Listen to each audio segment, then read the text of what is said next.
What's going on, people? Sorry I'm late. I decided to run to the gym and then got turned up and had to finish doing what I was doing.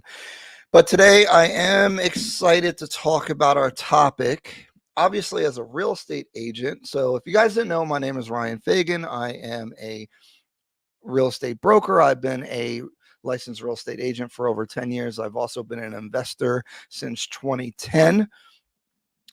I also have experience in property preservation with the Fannie Mae contract. We took care of bank owned properties. I did logistics for that.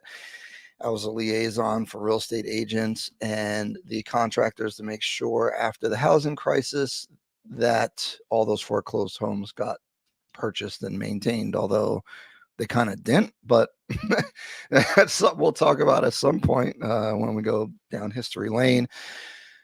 I was also a real estate analyst at a commercial appraisal firm in Philadelphia, out of King of Prussia, and we worked on a lot of interesting projects and analysis. Some eminent domain stuff was quite interesting.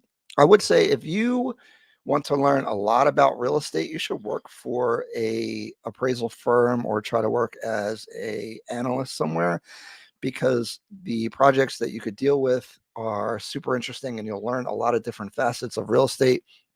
I always found it interesting when you would see what people purchase properties for and then what they sold them for, what they were trying to do with them, or whatever the legacy of that property over a long period of time. And you can really see the benefits of owning real estate. It doesn't necessarily have to be residential real estate, which is something that um, will be relevant to what we're talking about because we're talking about ownership versus leasing. And going into 2024 with home affordability, interest rates, and everything being astronomical, it will be interesting to talk about that.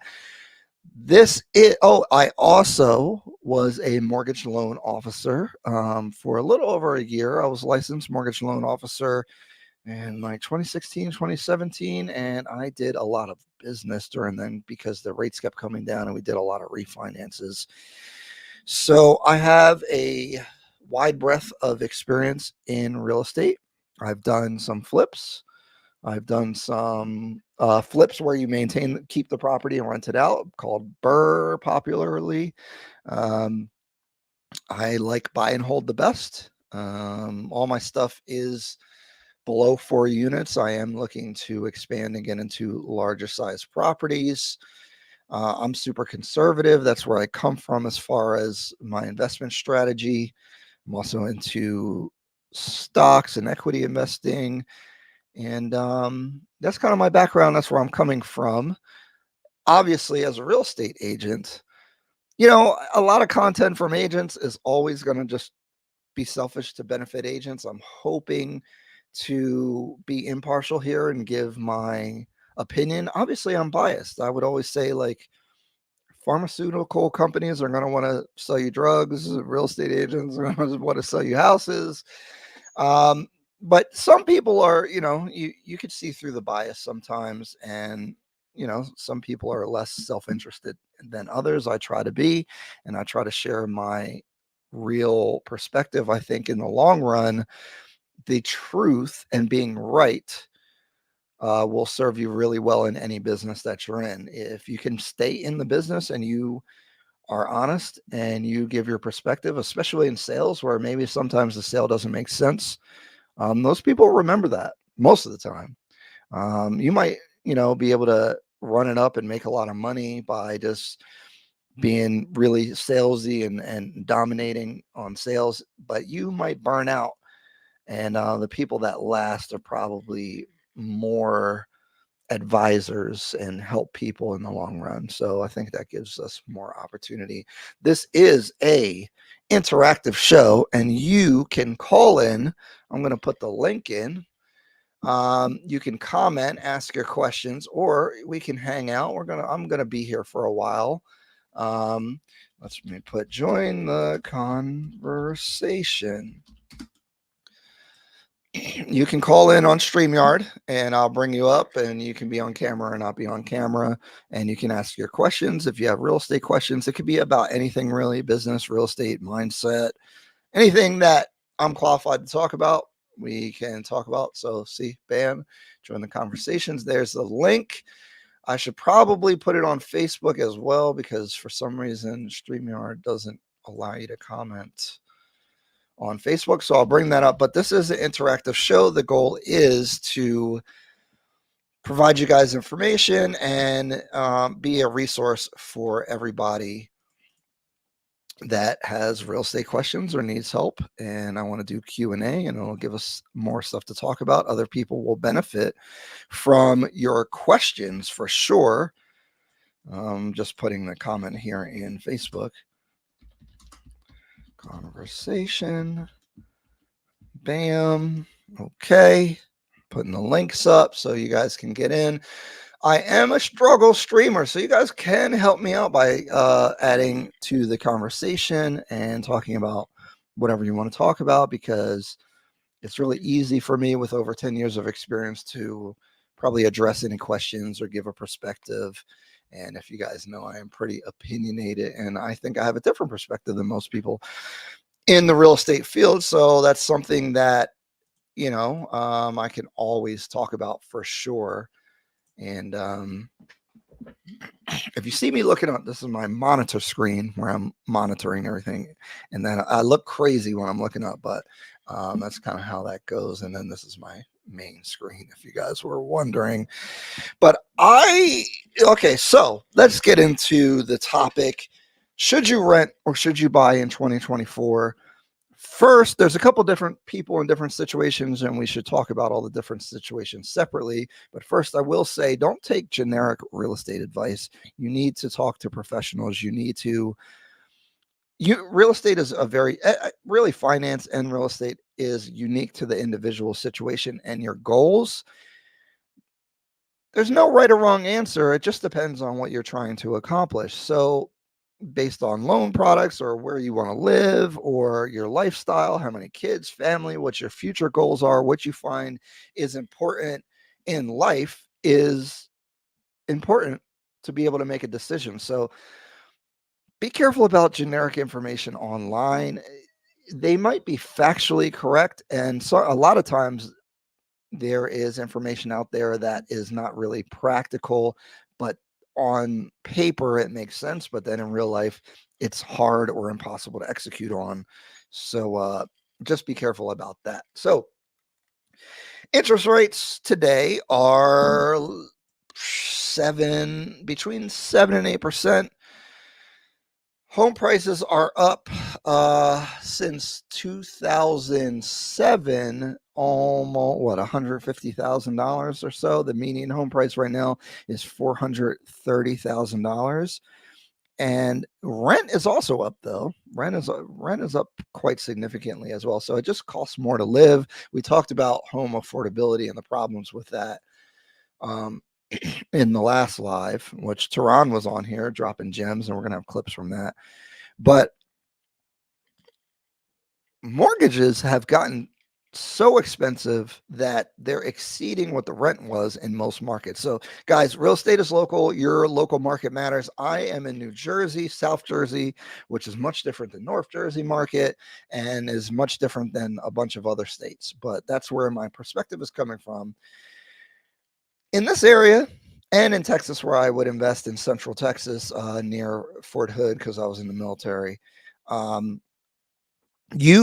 The mortgage would be significantly less. So if you just bought a regular single family house, you probably would cash flow $100 to $400 per month already if you just bought the property and then rented it out.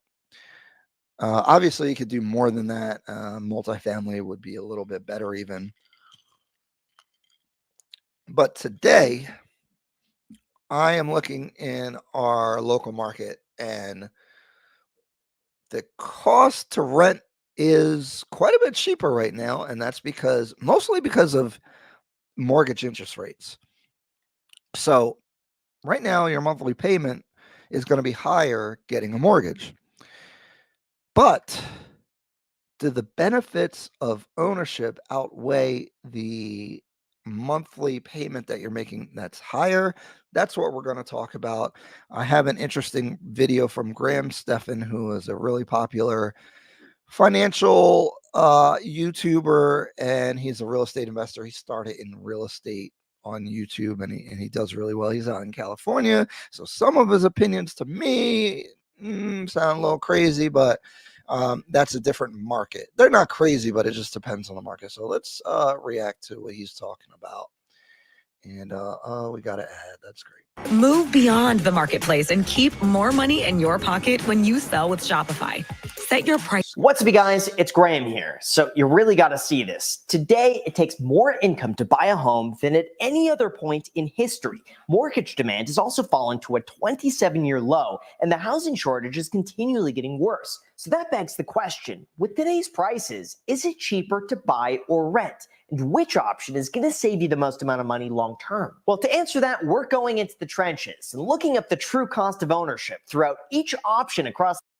So I like the way that he's bringing this up, because he's also talking about the long run, right? So you can't just say, okay, well, oh, I didn't have the screen. Oh, yes, I did. You can't just say, oh, well, the mortgage would be $3,000 and the rent would be $2,500, so it's better to rent. That's basic level thinking. Obviously, if monthly payment is the most important thing right now for you, maybe that makes sense. And again, that's why it's important to talk to people that are professionals, and you can kind of bounce your ideas off of them and figure out what's best for you. The United States. And I promise by the end of the video, you're going to be completely surprised by the results, because it goes against almost everything you probably ever heard. Although before we start, if you find these videos, I do want to say that my entire career since 2010, it has always made more sense almost in every situation to buy versus rent. Your monthly payment's less overall. You could rent the property out, even if you use property management, and still make money. Over time, your home appreciated in value. And actually, if you bought in 2010, you're probably really happy about that. And you could also borrow the equity to make even more money on a future venture, as long as you don't blow all the money in Jamaica or Dubai or something. Helpful. All I ask in return is that you hit the like button or subscribe. That's it. It helps with the channel tremendously. Yeah, hit my like button and subscribe. Oh, that's a weird face. And help out your local YouTubers. Hit like. It's free. It's free. And as a thank you for doing that, I will do my best to respond to as many of your comments as possible. So thank you guys so much. And also big thank you to Experian for sponsoring today's video, but more on that later. All right, so as a bit of a background, there's a general mindset that renting is throwing away money, or buying a home is always a good. I've definitely said these things. Investment. And even though there can be some truth to those statements, it's not the entire picture. So to give you a better idea. Okay, nuance, that's good. Idea of exactly what's involved, let's start with owning a home. I think most people on the surface just compare the basic cost of a mortgage, compare it with that of renting, and immediately think, that's it, owning a home is just a little bit more expensive and therefore renting is bad. But as you're about to see, that's not entirely accurate. See, when you buy a home, you're first going to have to consider your down payment. Now, even though some companies like Rocket Mortgage or Zillow offer options with payments as low as 1% down, in most situations, lenders require a deposit anywhere between 10 to 20% of the. Whoa. First of all, FHA, 3.5% down. If you're a veteran, again, that's why it's important to know your options and talk to people.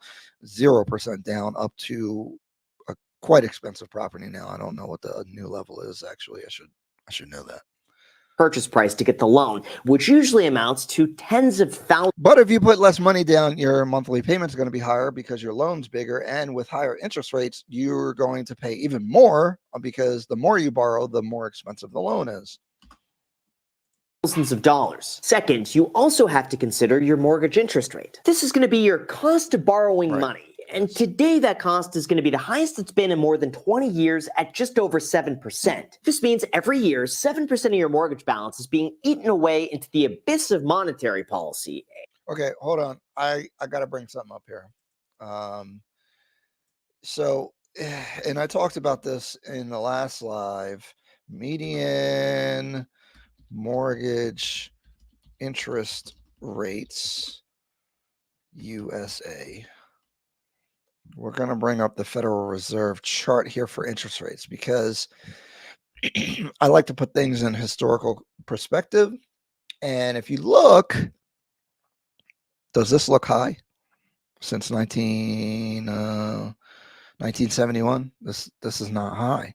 Now we're in modern times, blah, blah, blah, and the amount that you pay obviously is going to be impactful to you. But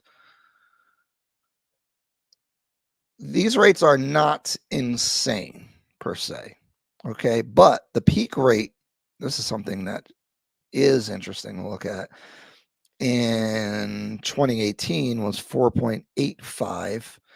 And now again, we're at almost 8, right? 7.79. And you want to look at this chart a little bit closer. Let's go 2010, right? That's when I got involved. So, these are the average interest rates. So it is higher than where it has been in the past. And that is important. But remind you of the historical relevancy of this, because if you had higher interest or if you had higher interest rates back in the day, they were still doing quite well because of the increase in property value. So that's something to consider. But let's continue here. And it adds up, as you're about to see. That's because third, if you put less than 20% down on a property, in a lot of cases, you're also going to be responsible for PMI. This stands for private mortgage insurance, and it's an extra cost that you pay on top of your mortgage to protect the lender in the event you stop making your payments. The cost of this varies depending on your lender, but it usually ranges anywhere between 0.5% to 2% of your mortgage. Guys, this is something to consider, but remember that PMI and your taxes and insurance are all included in your mortgage payment unless you're putting more money down in what you want to have PMI, but you could pay your taxes separately, which could make your overall payment different. Balance every single year. From there, though, fourth, we also have property taxes. In terms of how much this adds up to, it could be as low as 0.3% of the home's value if you're in Hawaii to as high as 2%. Squared MO said buying is better. I generally agree. We're going to discover, though, because the rise in prices, are there times where you should rent? Are there times where me as a real estate broker who makes money from buying and selling houses or helping clients buy and sell houses, would I advise someone to rent?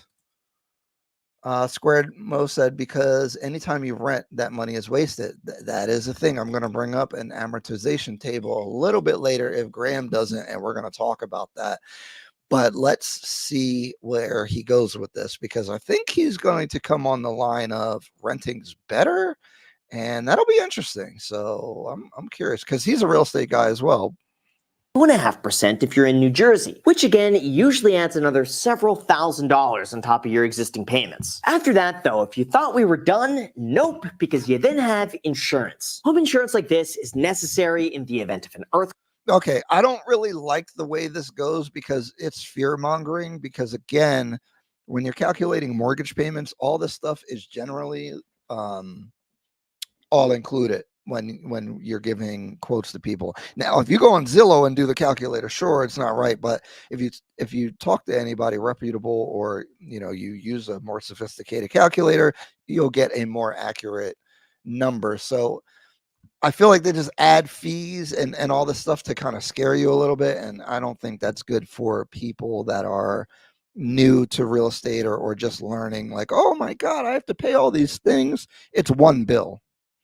Earthquake, fire, natural disaster, or flood. According to bank rates, the average homeowner pays about $1,428 a year on a $250,000 home. But when it's found that 66% of homes are said to be underinsured, expect that you'll pay more like $2,200 a year for the proper coverage. On top of that, you also have to consider repairs and maintenance. That's because almost everything in your home has a lifespan. For example, your roof will need to be replaced every 20 years to the cost of about $12,000. Water heaters need to be replaced every 10 years at $2,200. Tiles will break, garbage. Bro, $2,200 for a water heater replacement. Even with inflation, it's a little high, probably like 15 in my market. Disposals will have to be replaced every month. That was a joke. But over the long term, it's recommended. If you're doing rental properties, garbage disposals are a pain in the ass and they break all the time, and you shouldn't give them to tenants, although then they might clog the drain. Recommended that you budget anywhere between 1 to 2% of your property's value each and every year for repairs that will eventually come up. So with all of that information, here's how 1%. much it'll actually cost you to own the average home. If you didn't catch that, save 1% of your property value every year for maintenance, and you'll be good. Home here in the United States. $300,000 house, that's $3,000. Bank that, and then next year bank another $3,000. And by the time you have to fix stuff, you'll be good. Also, people underestimate homeowners insurance, which covers a lot of disasters as well. And you can actually end up doing better when you have those issues. And it's not like car insurance where your rate goes up crazy if you have a claim. Generally, it will go up. It can go up, and they can drop you and stuff like that. But from my experience, which I've had a house catch fire, $80,000 claim, and it really kind of was painless. Let's just take the example of buying a $400,000 home. At 10% down, that means you'd be coming out of pocket $40,000. You'd then be receiving a loan for $360,000, which at a 7% interest rate brings your monthly payment to roughly $2,400 a month. If you pay PMI on that, you're then responsible for another $150. Remember, PMI you pay if you don't put a lot of money down. On 10% down, your PMI should be pretty cheap. 150, that's about right, probably. A month on top of that, on the low end. From there, you're also going to have property taxes, which at an average of 1.15% comes to an additional $383. How much is that a year? Because in Jersey, you're going to pay about $12,000 for a $400,000 house, maybe. Yeah, probably about $12,000. What's that? You got 12,000. Oh, that's $1,000 a month. So in Jersey, it's way more money than what he's saying. A month. Insurance is also likely to run you another $200 a month. And if you spend another 1% of the property's value each and every year on repairs and maintenance, that's an additional $330 a month. This brings your total out-of-pocket cost. So okay, this is like a phantom cost. So you should probably be saving $300 a month to maintain your property, but this isn't like, oh, I'm paying $300 a month. But as a smart, savvy homeowner that is responsible, this makes sense. But in your mind, don't think of it as a payment, though. For the average $400,000 home in the United States to $3,463 a month with $40,000 down. However, if you think it stops there, oh no, it's just the very beginning. That's because every month you make your mortgage payment, a portion of that payment pays down your loan balance, almost like a forced. See, I don't like this because this is one of the highest ranking videos for renting versus buying, and he's like really laying it on thick, and I think it's a little. My thing, I never want to discourage home ownership because it's not just a financial decision. Having control over your home and what you do with it, being able to make upgrades, being able to do whatever you want generally with your property is a big benefit. There's also a lot of intangible benefits. There's a little bit more respect you get as a homeowner. Even if you like go to township meetings or your city meetings, that being a homeowner, you're more invested. You also just have more power and control of your land and the area that you have. And in the history of the world, land ownership has been one of the most important things, and I think it will continue to do so. And some of those intangible benefits are kind of hard to talk about. I'm actually working on some videos to talk about that, but it is a bit difficult to articulate. Savings account, and in the so I said all that to say, I get worried that if this is the first thing somebody watches, they're going to get really discouraged about buying and they're going to stay renting. And I think that's a bad thing generally. First year, that amounts to a $3,656 savings or $304 a month. Hold on, let's bring this back because that's the amortization table I was talking about. Okay, so in a year, when you pay, if you got your mortgage for $400,000 with, I guess, a $44,000 down payment, and you don't have to do that, by the way. The first year of paying, you would pay down the loan by $3,600 and $25,000 would go to interest. To Squared MO's point, he's saying buy is better because anytime you rent, that money is wasted. So when you pay down your mortgage, you're kind of retaining this money, right? So the first year, you're kind of like saving $3,600 savings. Sorry. See, it's dangerous to say that, right? So what is happening is that you're paying down the balance, which is giving you more equity in the property as long as the house stays at the same value. Now, if the house goes up in value, you can add that to your wealth on top of what you've paid down because your liabilities subtract from your assets to get your wealth. So, if the value of the property goes up, you're winning. You're doing well. You're gaining value, but it's not real money unless you access it with either financing or selling the property. So it can go away. It's just like a stock that is up, but you haven't sold. But when you rent, you don't get the benefit of this at all. I hope he talks about that in later in the video. Or $304 a month. You're also able to deduct the Also, what's going on, people? How you guys doing? There's 4 people watching across a couple different platforms. Just comment. Let me know who's in here. Say hello. We're hanging out. I'm drinking some Elijah Wood whiskey. We're going to have a good time. If you guys have questions or want to talk about something, I would love to talk to you guys about whatever you want to talk about. And in the meantime, we'll keep reacting.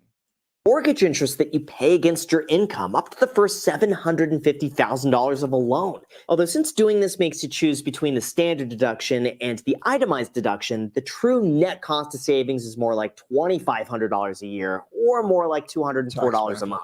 And finally, there's also the state and local tax deduction of $10,000, but since this also applies to income and only 30% of Americans even use it, we're just going to be excluding this from the numbers since it's not going to make a... So in New Jersey, this matters because the taxes exceed the $10,000 and are quite significant. And that's called the SALT tax. It's very controversial, but it helps people. Actually, Texas has high property taxes as well, which this benefits. But basically, the amount that you pay in interest is tax deductible. But then there's a whole thing with the standard deduction. We got to bring on an accountant for all that stuff, though. But basically, you save money on your taxes when you have a mortgage, and it can be significant. But there's some tax changes that make it a little bit worse overall. Difference. Anyway, that means at $3,463 a month, once you account for net tax savings and mortgage equity, you're... I guess I gotta invest with the American Express Gold Card. Free YouTube. Every day is gold. You're left with a payment that's more like $2,955 a month, which seems a lot more reasonable, except we're still not done yet. Since you put $40,000 down, you also have to account for the opportunity cost of that money, since you're tying up $40,000 in a property that otherwise could have been invested elsewhere. At an average of a 6% opportunity cost, that's $200 a month in investment income that you're foregoing for the sake of buying a property. That means when all is said and done, the true cost of owning this home when accounting for mortgage equity, tax savings, and opportunity cost is $3,100. All right, guys, opportunity cost means that if I have $40,000 like he's talking about, and I can do multiple different things with that, but there's different opportunities that I have. I could buy a house, I could buy a business, I could invest, I could put it in the stock market, I could go to Jamaica, I could buy a $40,000 car. The opportunity cost is basically the cost of the best thing that you could do. So say I put it in the stock market and I make 10%, but I buy a house and that house only goes up 8%. The benefit there, I'm losing 2 percentage points essentially. Actually, let's pull up the real opportunity cost. No, can't spell. All right. Opportunity cost on Investopedia. This is something you learn in business school. I forgot to say I have a bachelor's in business administration from Temple with a focus in real estate. So I am moderately educated. um, what is opportunity cost? Opportunity cost represents the potential benefits that an individual investor or business misses out on when choosing one alternative over another. Because opportunity costs are unseen by definition, they can be easily overlooked. And I think a lot of people do this in their day-to-day lives. They waste money.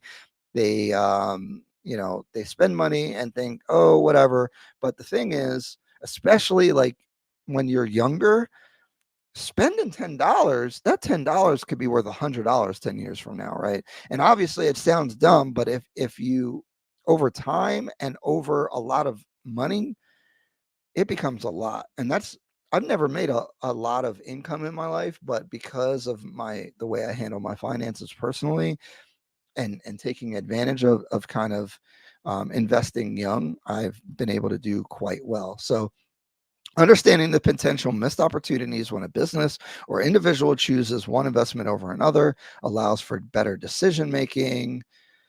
There's a formula here because basically return on the best option that you didn't do versus the return on what you chose. So you want to choose the best option. It's like playing chess, basically, is what the opportunity cost is. So if I go to Mexico versus if I buy real estate, there's a big gap in the opportunity cost, obviously, because one of those things costs me money and doesn't make anything, and the other thing will. $55 a month. And of course, you also have the more nuanced factors to consider, like long-term home appreciation, which tends to keep pace with inflation. But since everything else, like property taxes, insurance, labor, repairs, and maintenance, also tends to go up in price alongside with it, let's just assume a more reasonable number is that your home will go up in value on average, net in your pocket by 1% each and every year. Okay. That's the biggest mistake that he has made in this video, because he's averaging the benefit of real estate equity or the appreciation of your property by 1% a year. And in the last 3 years, let me get you guys a real number. I don't want to wing it here.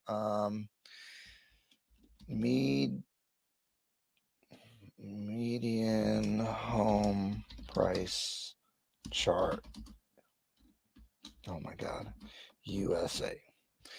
Let's bring up. I think this is it. Guys, this is a lot more than 1%. Let's go 2010. In 2010, the median home price, if you bought a house, was $220,000. Today, it's $430,000. Let's just go. We did see like a big drop, but it seems to be recovering. But let's just go Q3 2023. Let's start at 2020, Q1.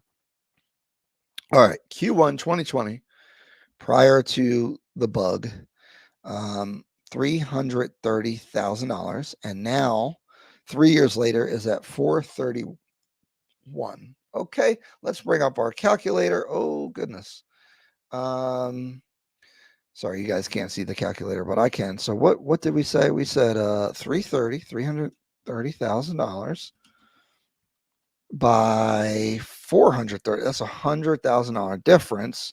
So we take 100,000 divided by 330,000. That's a 30% increase in the 3 years of the COVID. Oh, the bug market. Okay. So, him saying 1% is insane. It's not correct. Obviously, this is a bit of an anomaly, but not exactly, because if you look at this chart, one thing about charts, imagine we try to draw a line that is the closest to all the numbers, basically a median line. It would look something like this, right? Like you would probably draw the line and then it goes here and then see the dip. So the line would probably go like this, where my mouse is, right?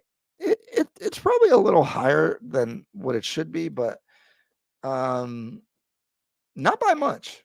So the idea that you're going to get 1% a year is a fallacy, in my opinion, and is a big mistake, and it's going to destroy the whole premise of this video because he's using these numbers to compare. Or for purposes of this calculation, $330 a month. This means the real cost of Yeah, see, he's minusing $330 a month because he's using the 1%. But if we used 5% probably sounds good, right?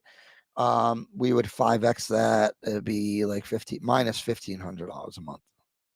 owning a $400,000 home, net out of pocket after expenses, after deductions, and after long-term appreciation is likely going to be about $2,825 a month.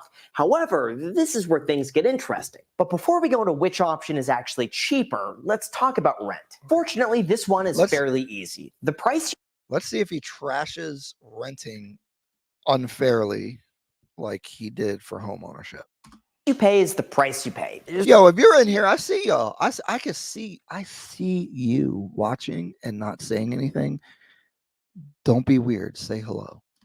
There's really nothing fancy about it. So that then begs the question: can you rent a? Because y'all got me here thinking I'm talking to myself, but obviously I'm struggle streaming because there's not a lot of people in here because I just started doing it. But at least keep me company. Say something. I'm not talking to myself, right? There's a couple of y'all in here.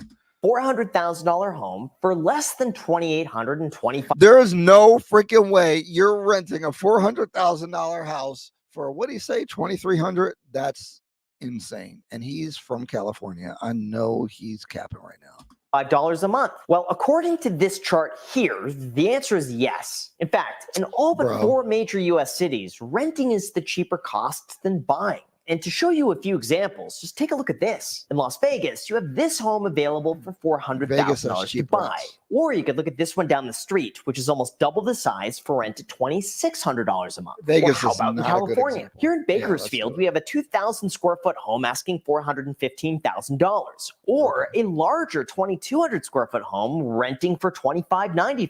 These aren't just cherry-picked examples either. Go ahead and take a look at $400,000 homes across the country. All right, maybe I'm wrong, but that don't sound right in my mind. Maybe I'm a little off though, because he does really good research, but I don't know about this. And then look at comparable homes for rent less than $2,900 a month, and you'll be surprised. In almost every city, the cost of renting is going to be substantially less than the cost of buying. And that leads me to wonder, in what scenario does buying a home even make financial sense right now? Although before we go into that, I think it's really important to mention that regardless of whether you decide to buy or rent, all right, this is to help boost your skipping create ad. Sorry, ad.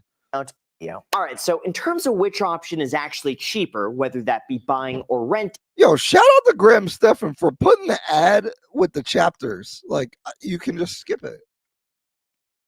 Good YouTuber. Shout out to you, man. Here's the kicker. The average American only stays in their home for 13 years before moving. And that... What does he mean only? Only 13 years? That means we need to compare that timeline with the cost of renting to see which really comes out ahead. Yo, you have debt after 13 years. What? In this case, assuming the same $400,000 home, after 13 years of making mortgage payments, your loan balance would be reduced to $276,000. And okay, so you paid your loan down about $100-something thousand, right? I forget what that number was up there, but it's close. 80,000. So you've added $80,000 in equity in your property, and that's assuming that your house stayed the same value. If we keep seeing price increases, that $400,000 house in 2036, that draw might be $800,000. I'm not trying to be bombastic, but that's the trend we're on. At 1% appreciation, your home value would be worth $450,000. This means you would be left with $423,000 after paying. All right, real quick though, guys. I'm looking out the window, looking right out here, and I have a question. Maybe this will get you guys to comment. The moon is a full moon here in New Jersey. Is it a full moon everywhere? It's not, right? The lunar cycle is different where you're at, because it is like, like, I don't know, some freaky stuff's about to happen. Anyway, let me know. Is the moon the same? It can't be. Not possible. Is it? Oh my goodness. I don't know the answer. 6% in closing costs, of which $276,000 is your loan balance, and that leaves you with a cashback balance of $147,000. You could then subtract that amount by the 13 years that you're spending out of pocket, $2,825 a month, and that leaves you with $298,000 left out of pocket to say that you own the home over 13 years. And that also works out to be $1,910 a month. Now, of course, to come to that number, we are making some general assumptions that property values are going to be rising over the next decade and that you don't encounter any unforeseen repairs. But that also means renting is the cheaper option. I do think the repair argument's probably the best one because repairs and stuff like that can be expensive. And it's probably the hardest thing to factor in because you don't know what might happen with your house and stuff like that.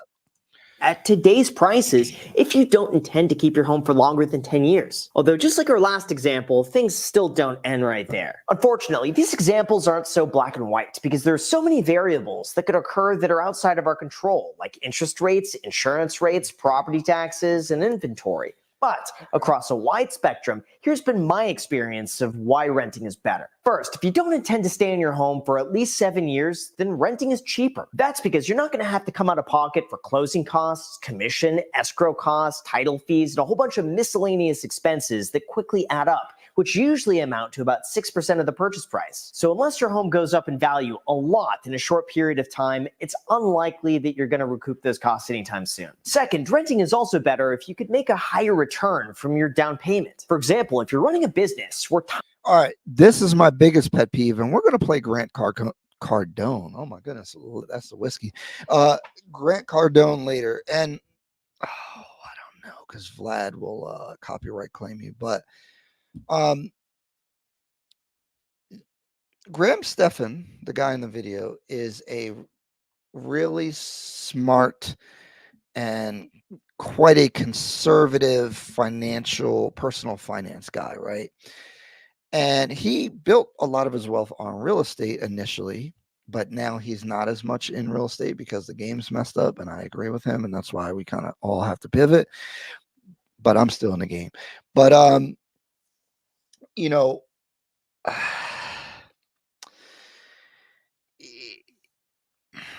if you're an investor and you have a lot of opportunities and you're really smart, and like not smart like generally, but like smart with money and like plugged into the good investments and you're obsessed with stocks and like return on investment, this makes sense, right? Because you might and this is what I think, and I'll give you guys my opinion at the end of the video, but generally, if you're a savvy investor, maybe it makes sense to rent for overall less money per month and then invest the money because you're investing the money good or well. Superman does good, you did well. And then you could make a higher return overall versus the real estate. And when you live in a property, you can't really unlock all the benefits of the appreciation, and you can't rent it out because you're living in it. So your personal home isn't a great investment, but for the general public, I do think, because they're not all investors, so at least you have your house, which again, it's argumentative if your house is an investment or not, but it's a good thing to have. So let's continue. buying up $40,000 would wind up making you significantly less money, then that's a case against buying. Third, this might sound self-explanatory, but renting is also better if you believe the market's going to be going down or remaining entirely flat for the next decade. As of now, housing prices have completely defied the... Okay, so renting for someone who is a really savvy and flexible individual who can move around a lot or just be flexible with their money, this makes sense. Because if you think, and this is a big thing because I'm bad at predictions, I thought the market was going to crash in 2020, which it did at first, and then they gave out free money and all this stuff. But anyway, if you call the market right and it goes down, prices go down, and then they lower interest rates. Although if you lower interest rates and price goes down, that's impossible, I think, right now, because more people come in the market. But if those two things happen, which I do think is impossible, but one of them could happen, rates could go down or prices could go down. But I think the other one will go up. But in an imaginary world where rates and prices go down, if you rent it until that time and saved money because you were paying less overall, it's just like if a stock goes down, then you buy it. That makes sense. The odds and have continued going higher despite rising mortgage rates, but it's way too soon to say if that'll continue to be the case. Fourth, renting is also better because you have very little responsibility and very little upfront cost. Outside of paying for things that you directly damage, the landlord's responsible for paying all the increased property taxes, higher insurance rates, and anything else that goes wrong with the home. All right, I don't like that argument, and we're going to cover another video that talks about that after this one, but the idea that you're not paying property taxes when you rent is not true. But I'm going to get into it a little bit more later, so hang in there. You as the tenant just pay one fixed price every single month and you're done. And finally, renting is better because you have flexibility. The thing is, with renting, you get up and leave as soon as your agreement is over. There are no commission costs of moving. And when there's a lot of competition on the market, like there is right now, you have a lot of leverage as a tenant if you're offering a quick move-in with good references. Of course, the downside of renting is that... The downside is that you have to move a lot, and if you've moved, it costs you a lot of money, and your back hurts if you do it by yourself.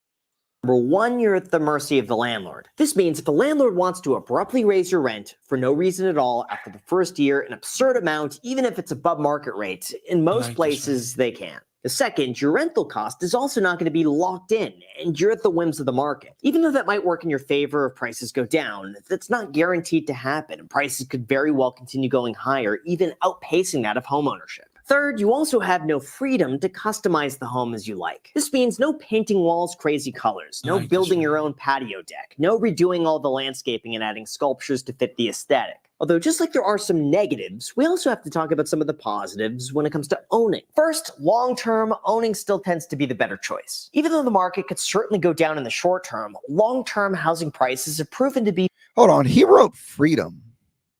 Let's go there. See this word? Freedom. Freedom. How much is your freedom worth? This is why you got to talk to people and play this out, because the value of freedom is not quantifiable, and to each individual is important. What's the value of control? I think these are things that we need to consider, because for me, freedom is worth a lot, because I don't work a 9 to 5. And I always think, how much money would I have to be offered to work for somebody? It'd have to be a lot more than I make now. In the short term, long-term housing prices have proven to be fairly resilient, and because of that, the longer you wait, the more likely it is that you're going to come out ahead. Second, by owning a home, you're going to be locking in your monthly cost until the home is eventually paid off. Now, even though things like property taxes and... Yeah, I was going to say that's not really true, but let's see what he says. Insurance and ongoing maintenance is going to get more expensive as time goes on, your fixed monthly costs are going to be the exact same. I get what he's saying.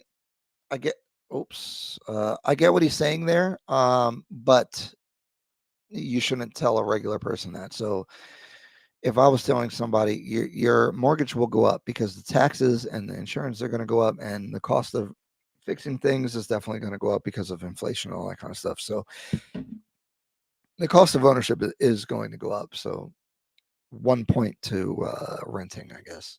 Insurance and ongoing maintenance is going to get more expensive as time goes on. Your fixed monthly costs are going to be the exact same. And third, when you buy a home, there's just this psychological element of the home being yours. This one is kind of hard to explain. How much is that worth to you? Because things that belong to you, there's a value. explain, but there's a sense of freedom that comes along with owning your own home, being It's able to not a do whatever you sense. want, and not being at the beck and call of a landlord. If you want and value stability, owning a home is priceless. But even though it's priceless, there is a bit of a cost. Like one, you'll be tying up a lot of money. By making a down payment, what you're really doing is locking away money in a property that's completely illiquid with no way to get it back without actually selling the property or doing a cash out refinance. Number Okay. two, your Facts, area is also facts. not guaranteed to go up in value. Just look at some of the worst housing markets. All right, hold on now. All right. This is an argument I don't like, but as a professional, I like that he brings it up because you do have to bring it up. But tell me on this chart where is a bad time to buy a house and where prices decline, right? This was the biggest decline of all time, 2007. $257,000 down to 208. You lost a lot of value in your property. So if you bought 2007 at the very top, you had the worst timing of all time.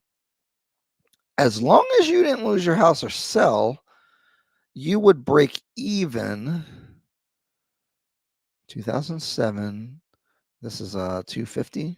So in 2012, so what's that? 3, 4, 5 years, you would have recovered. But also you this whole time you've been paying down your mortgage. And if you were in the house till today, it would be we didn't even I didn't show you that. Wow. So if you bought in 2007, you would have recovered in 5 years. And if you went to today, you would have doubled the value of your property. And the amount that you owe would have went down significantly. And how much equity would you have? Okay. Oh man, I can't calculate in my head how much you would have paid down the mortgage from 2007 to 2023. Hold on, how many years is that? 2023 minus 2007. That's 16 years. I don't know if it's about half, but okay, so you bought the house for $257,000. You didn't put any money down. Is it worth 150? Is it 180? And or how much you owe is 150 to 180 and it's worth 430. So let's just say you owe 180 and it's worth 430. You have $250,000 in equity. You could sell the house and get 250,000. You can borrow up to about 80% of that. That's 200,000. So that doesn't sound like a bad deal to me. Does it sound like a bad deal to you? I don't know. Again, you have to make decisions for yourself. In the United States. In these 20 cities, home prices have underperformed the overall market by a lot, and there's a strong likelihood. Well, look at the names of these places, and I'm not trying to down people, but these are all like cities and towns that have struggled historically for a long time. Yeah, that's all I'm gonna say. A lot of Midwest stuff.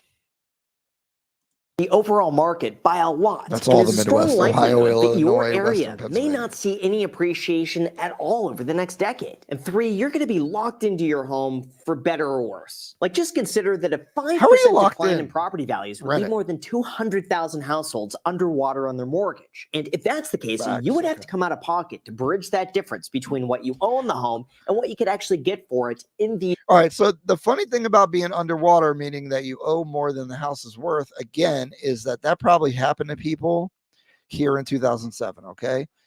But if you just stick it out, that can change just from the market. So if I don't need the money, although let's talk the opportunity cost, sure. If you can invest in something that does better than this, you should. And then renting's better. But if you're just buying a house because you care about freedom and power and control and you don't want a landlord and all that kind of stuff, if you just stick it out, you're still doing better. So there's that.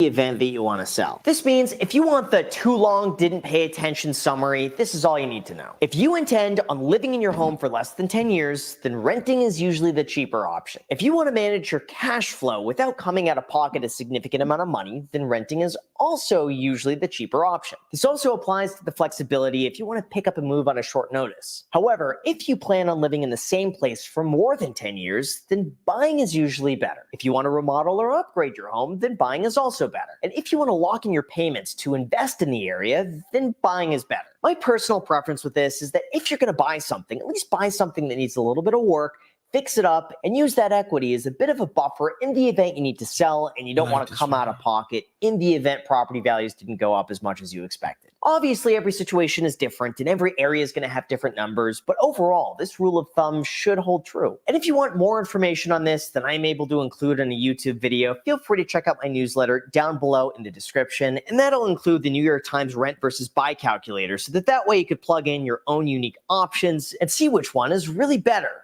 renting or buying. So with that said, you guys, thank you so much for watching. As always, feel free to hit the like button, subscribe, and don't forget that you could get some free stocks worth all the way up to a few $1,000s when you make any deposit using the paid affiliate link down below. Whoa. Selling stuff on my stream. Anyway, don't be a ninja watcher. Say hello. I'm going to give my analysis of what he's talking about here. I think overall it's a really good video. I think it is good things for people to consider. I don't like that if it's your first time like searching this, which it comes up number one, rent versus buy. I think it's a little harsh and scary to people that don't have a sophisticated knowledge about it. And I get it. Like, not everyone needs to be a financial genius and understand all these ramifications. So they're not going to really totally understand all the things. And that doesn't mean they're stupid or anything, because this stuff is a bit abstract and there's a lot of hidden costs and hidden things that he did include. And that's where I would have the beef. My biggest beef with this video is the fact that he's talking about 1% appreciation when we've seen 30% over 3 years, I think is what we calculated, right? So we probably shouldn't take that short of a snapshot, but again, let me bring up the median home chart just to back up what I'm saying with facts. Generally, if you just look at this chart in a general sense, right, looks like home prices go up generally, and more than 1%.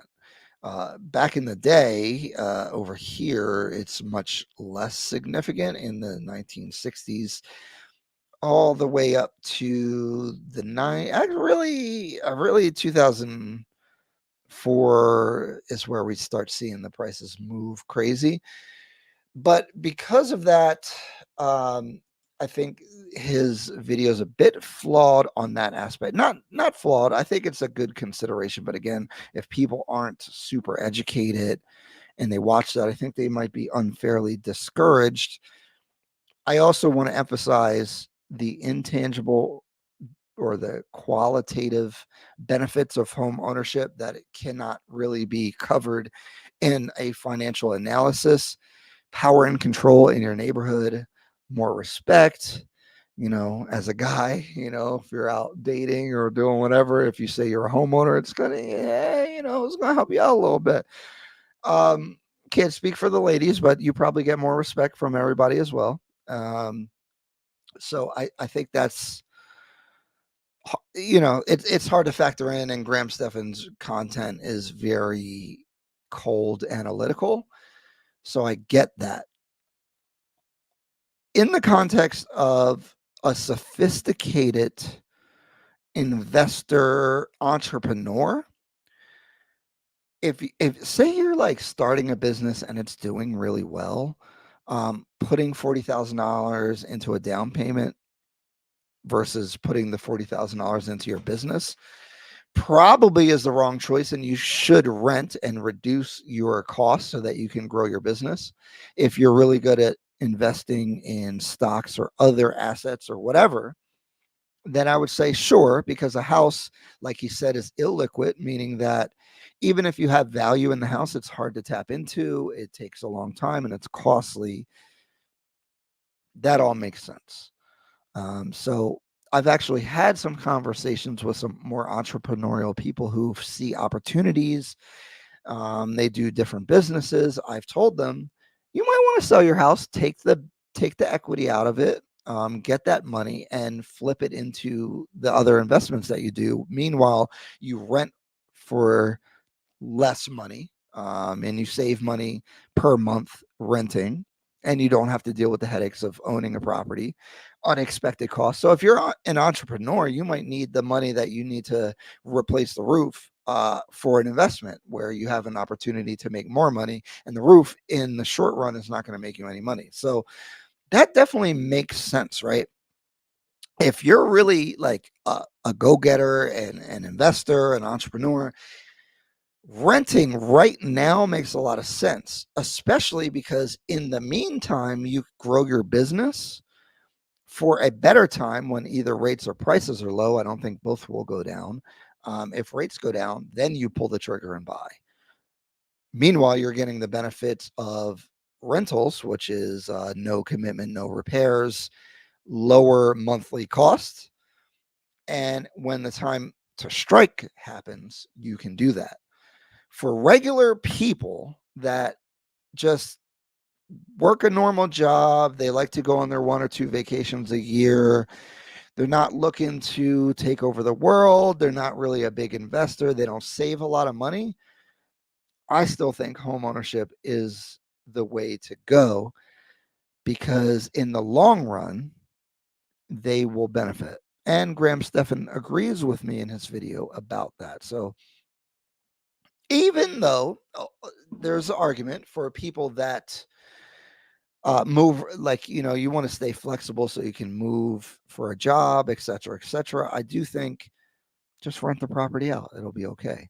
For example, my sister just bought a property, and while the interest rate, and it was in Florida, so the insurance and the rental margin is not nearly as high as what it was when I was buying a bulk of my properties. I still think it's a really good decision for her, and that's what I advised her to do. Also, it makes me think, if you have access to the VA loan specifically, it still makes sense to buy because you're not putting money out. So if you're an entrepreneur and a veteran, you can do both. You can put 0% down to buy and gain access to a property worth, say, $400,000. And you get power and control over that asset. And if you're still an entrepreneur, you don't have to put that big down payment onto the property, meaning you keep your money in your pocket and you get control over an asset like a home. I believe, and guys, don't listen to my predictions, they have been wrong. But I believe that in the next, if I say the number long enough, like I was going to say 20 years, but then I was like, nah, that's not spicy enough. Like 10 years, homes are going to be for rich people. Like if you own a home, people are going to look at you like you a baller. And that's because prices keep going up or rates keep going up. And so you will be very happy that you have power and control over even just one house, let alone if you buy multiple properties, you're going to be a baller. So in my life, in my example, and I like to use myself as an example so that it's real. I have a bunch of properties. I have 10 units. That includes a fourplex and a duplex. A lot of the stuff I bought was before 2020. When I look at my net worth, I'm like, oh, shoot, I'm rich. So I'm very thankful that I made those decisions when I made them.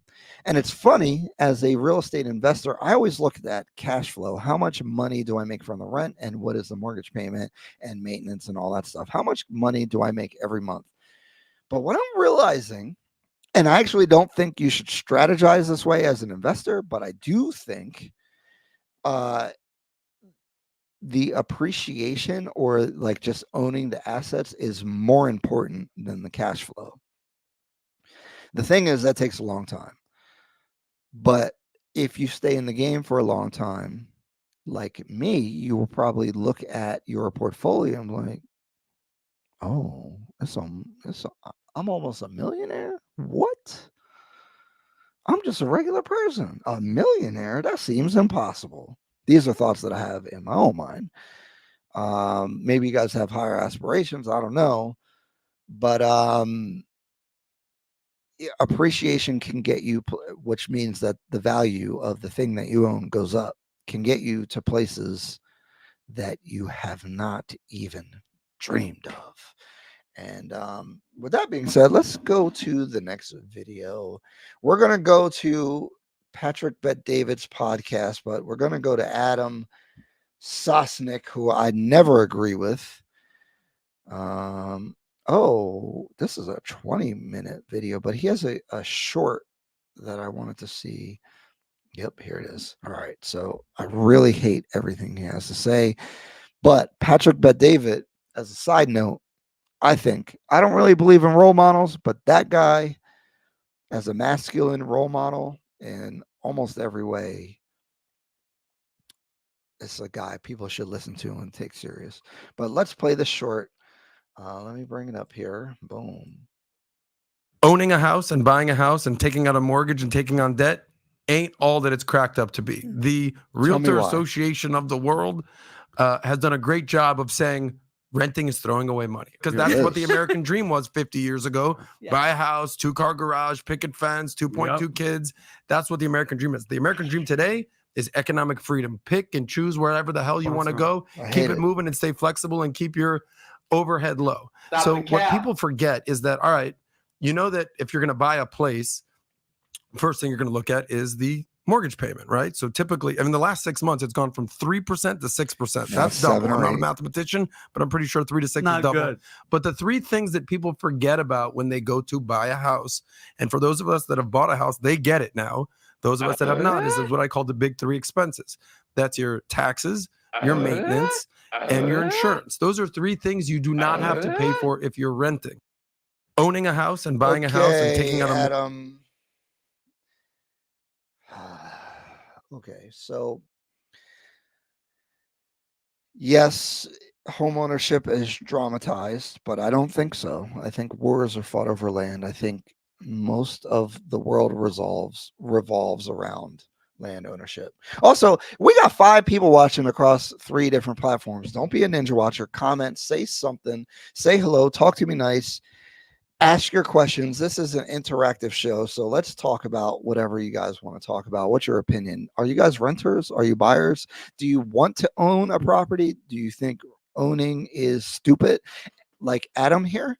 I think, okay, first of all, like I said in the beginning of this video, this piling on the taxes, insurance, and PMI and stuff is ridiculous. It's part of your mortgage payment. So you know what this number is. I don't get the infatuation with that fact. I really don't get it. And then again, it sounds like he's just. And then what's economic freedom? You pay all your money in rent, and it goes to nothing. Meanwhile, if you buy something, when you pay the mortgage, you are gaining equity in the property. So unless you think the property is going to decrease in value, why would you not want to do that? Because your money goes to something. So that's a bit cringe to me, what he's talking about there. What else can we go to? I had another. See, we got to watch a video that's been relevant in the. Oh, let's do Dave Ramsey. Oh man, Dave. Okay. I can't stand Dave Ramsey's advice, but I'm a debt person. I love debt. He hates debt because I think he lacked discipline. And from what I understand, and this could be totally wrong, Dave Ramsey got rich at some point and then lost it all because he was irresponsible, and then got rich again, but then he is afraid of debt and financing because he lacked discipline. Because I love debt and I take a lot of debt and life is good. But maybe I don't know what I'm talking about. You be the decision maker. Introducing Cringe Stocks by the Dave Slice from Ramsey. Fidelity. Now you can trade stocks and ETFs for any. I got the ads. Also, at one time, you could bundle it and sell it on a hedge fund, and later on as a regular mortgage block, and actually crash the whole economy back to 2008. Does anybody remember? Whoa. So All right, let's go back. Okay, I've had a couple of these calls in the last little while, so I got to stop and address this for a second. Dave, the rents in our area are so high, so much higher, that I can buy a house so much cheaper a month. Not true. You're not comparing apples to apples. At least over a period of time, it cannot be true economically. And let me walk you through why, because it's a basic concept. But, you know, again, this is the thing where we get scope creep, a thing where we get justifying, rationalizing buying a house when you're not ready to buy a house, or buying a house you can't afford, or buying a house in a situation where you shouldn't. Okay, I love home ownership. I always believe long-term owning a home is one of the best plans you can have long-term, but you need to do it in a wise way so the home is a blessing and not a curse. And this stupidity that's out there in the culture, including in some of the wonky think tanks, it's like, oh, home ownership is down. Americans are, you know, the wealth inequality gap is widening. It's difficult to buy a home. Yeah, that's all true. But broke people, when they buy a home, aren't blessed. It makes them broker. That's why they call them mortgage brokers. And if a whole bunch of broke people buy a house at one time, you could bundle it and sell it on a hedge fund, and later on as a regular mortgage block, and actually crash the whole economy back to 2008. Does anybody remember? So it is not a good policy decision, not a good macroeconomic decision to force people into buying homes, or to encourage people to buy homes when they are broke.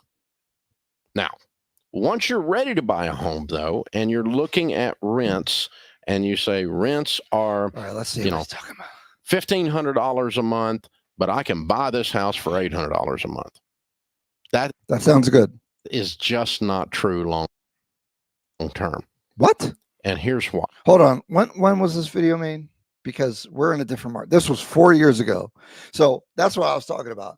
You could buy a property and the mortgage would be a lot less, significantly. Like a starter home might be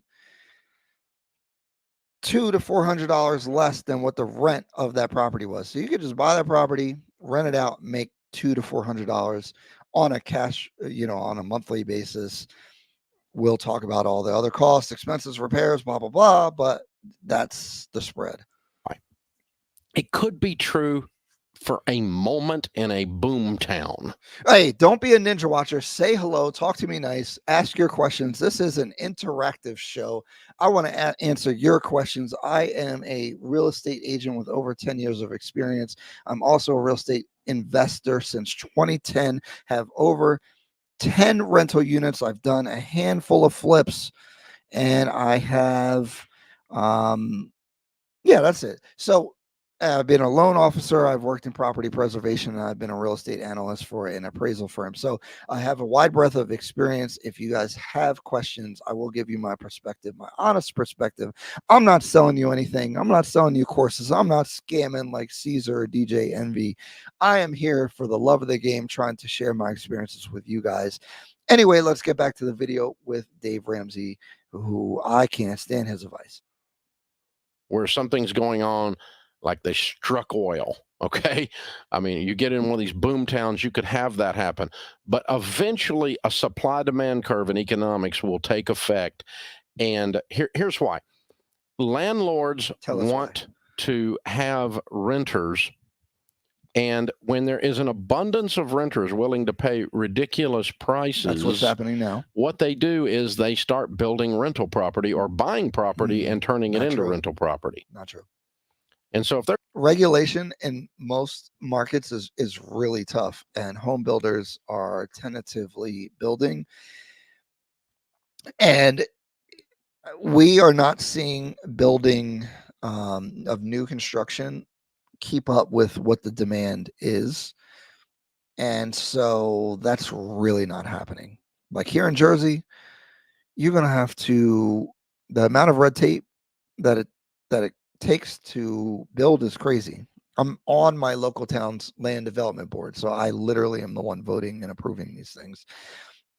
So, in certain markets, maybe that's true, but many markets it's not. Again, we got even more people in here. Don't be a ninja watcher. Say hello. Talk to me nice. Say something. Ask your questions because I will answer them. And actually, well, we have a link if you guys want to hop on and chat with me. There's a house Chat with me directly on the market on a street, and an individual can buy that house and it's $800 a month, or an investor can buy that house and it's $800 a month, and he can rent it for 15.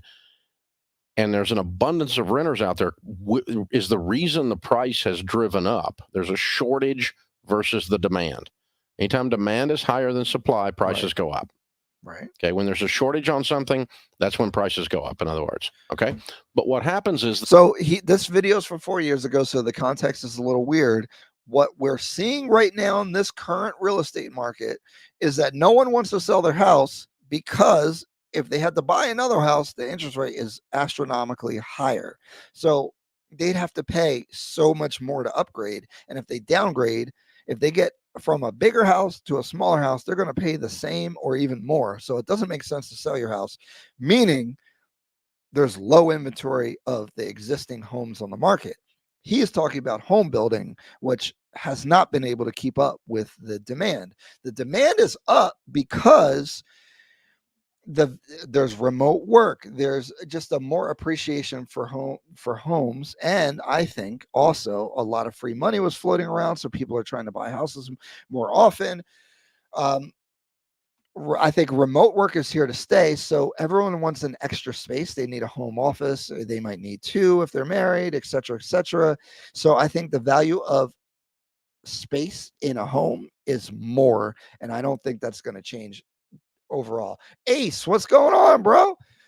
He said, like, how will credit score affect your mortgage rates or deposit? Okay, that's a great question. So we overemphasize. So for your first purchase, you're probably going to use an FHA loan. The FHA, their pricing band based off of interest rates is tighter, meaning if you have a bad credit score, your rate is only a little bit higher.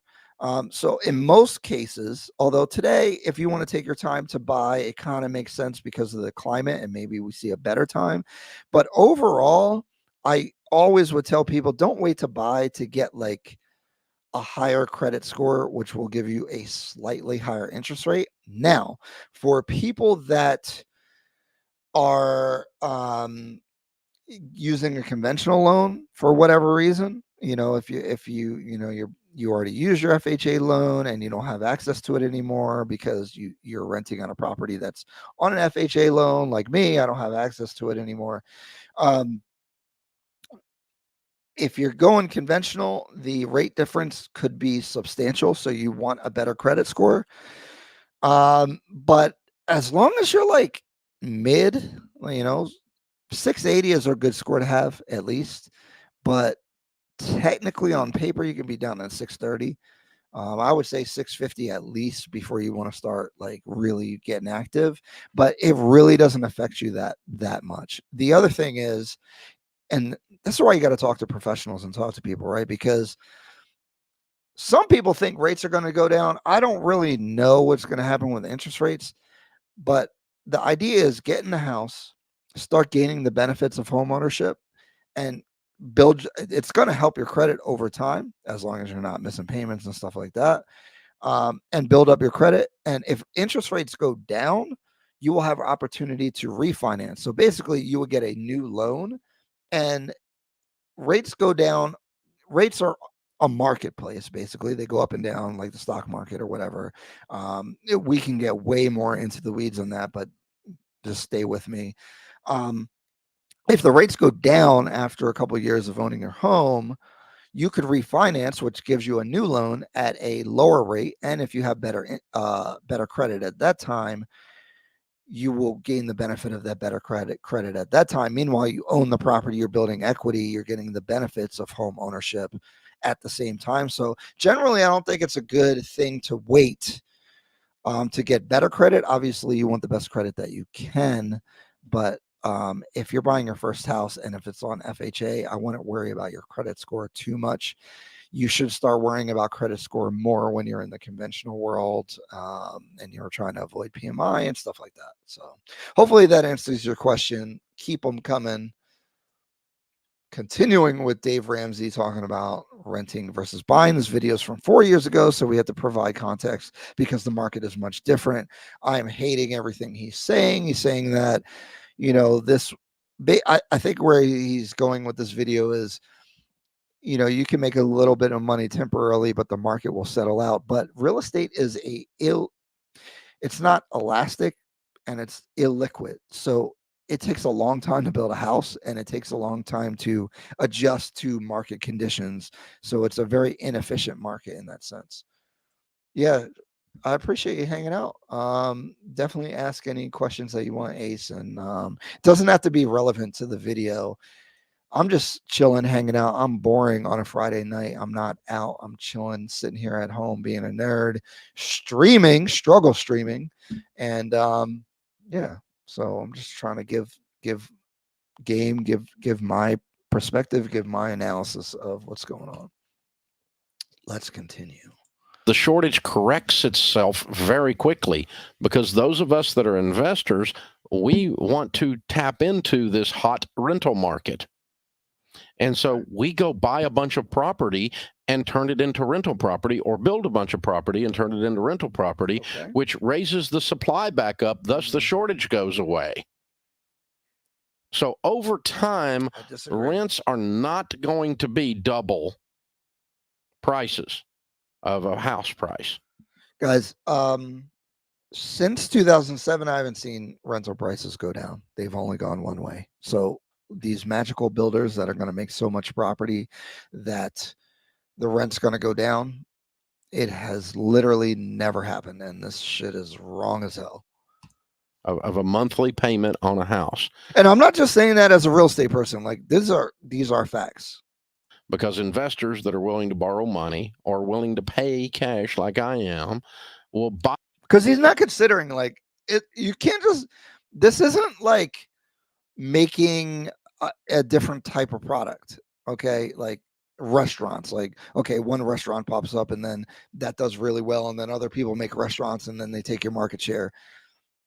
That's a more efficient market. What's happening here in real estate is like, you can't just build wherever you want, whenever you want. There's a limited amount of land. There's regulation. There's zoning. So again, I'm on the land development and zoning board. So like in America, in the suburbs, you can't build a lot of units without a ton of land, which is actually a problem.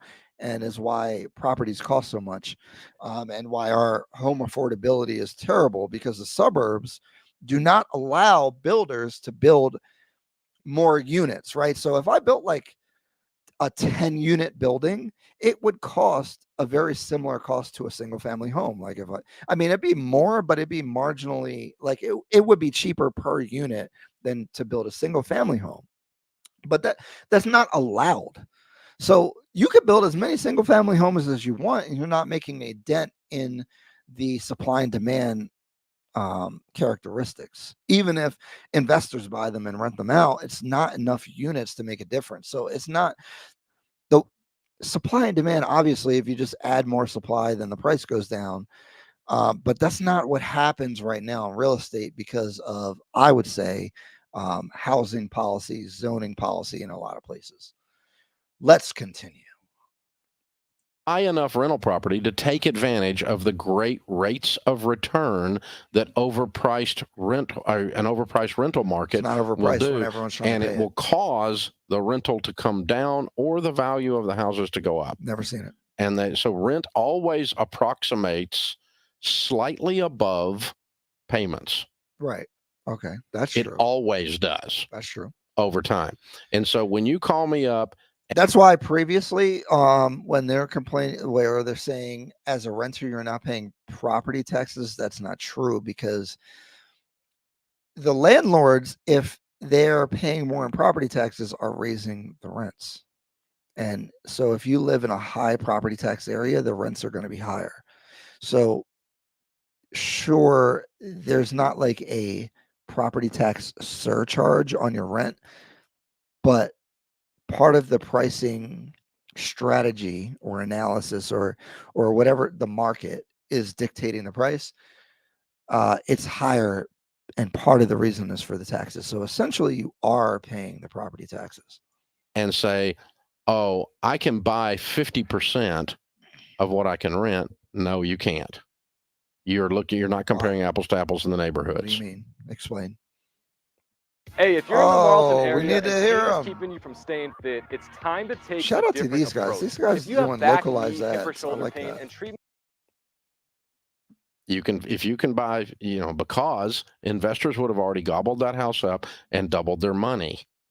That's the point. And That's that what's does away happening. with the shortage, which causes the economic. There's big corporations that are buying big swaths of houses. There's been news articles about this. There's a lot of talk about corporations buying a whole bunch of houses because of this phenomenon that he's talking about. They are buying them. Economics to balance out.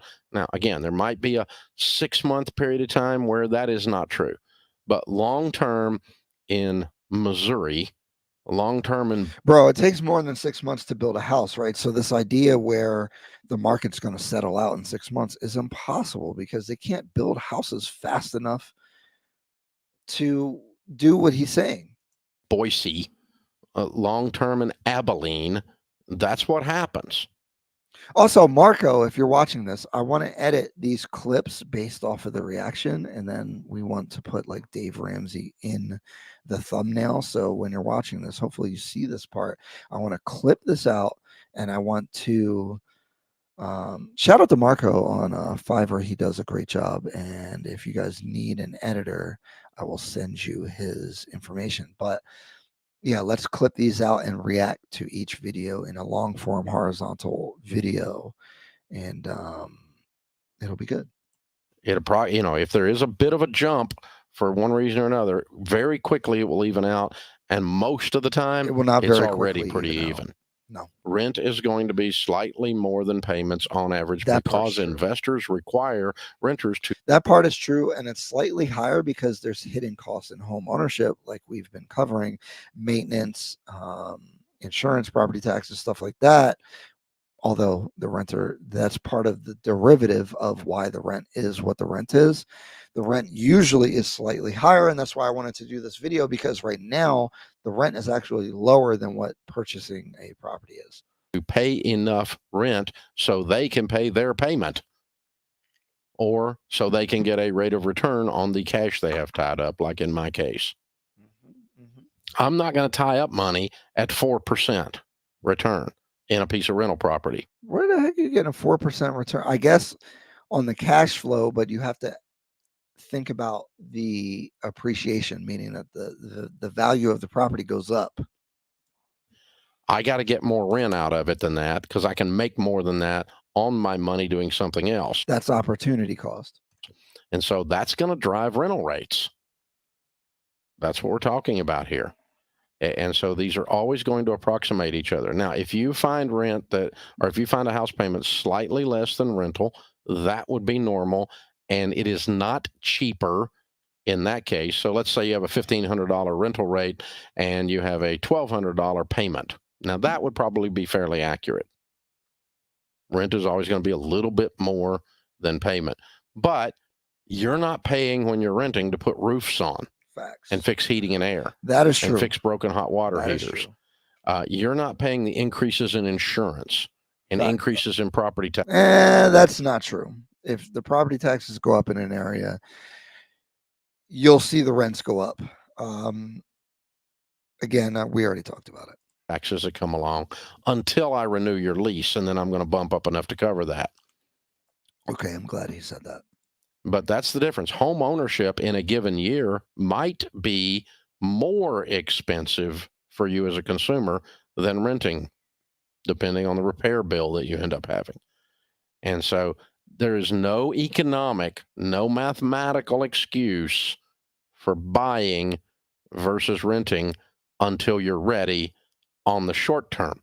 On the long term, owning is always better than renting. Oh, So you want to okay. get yourself in a position that you own as you build wealth and as you head towards retirement. That's going to assist you with a paid for home in Paid for. in building wealth. But it does not assist you when you buy a home and you rationalize your little butt off just because you got house fever and your little friends are out there buying houses and your little family members are whining at you over Thanksgiving dinner about they bought a house and you hadn't bought a house yet. And why hadn't you bought a house?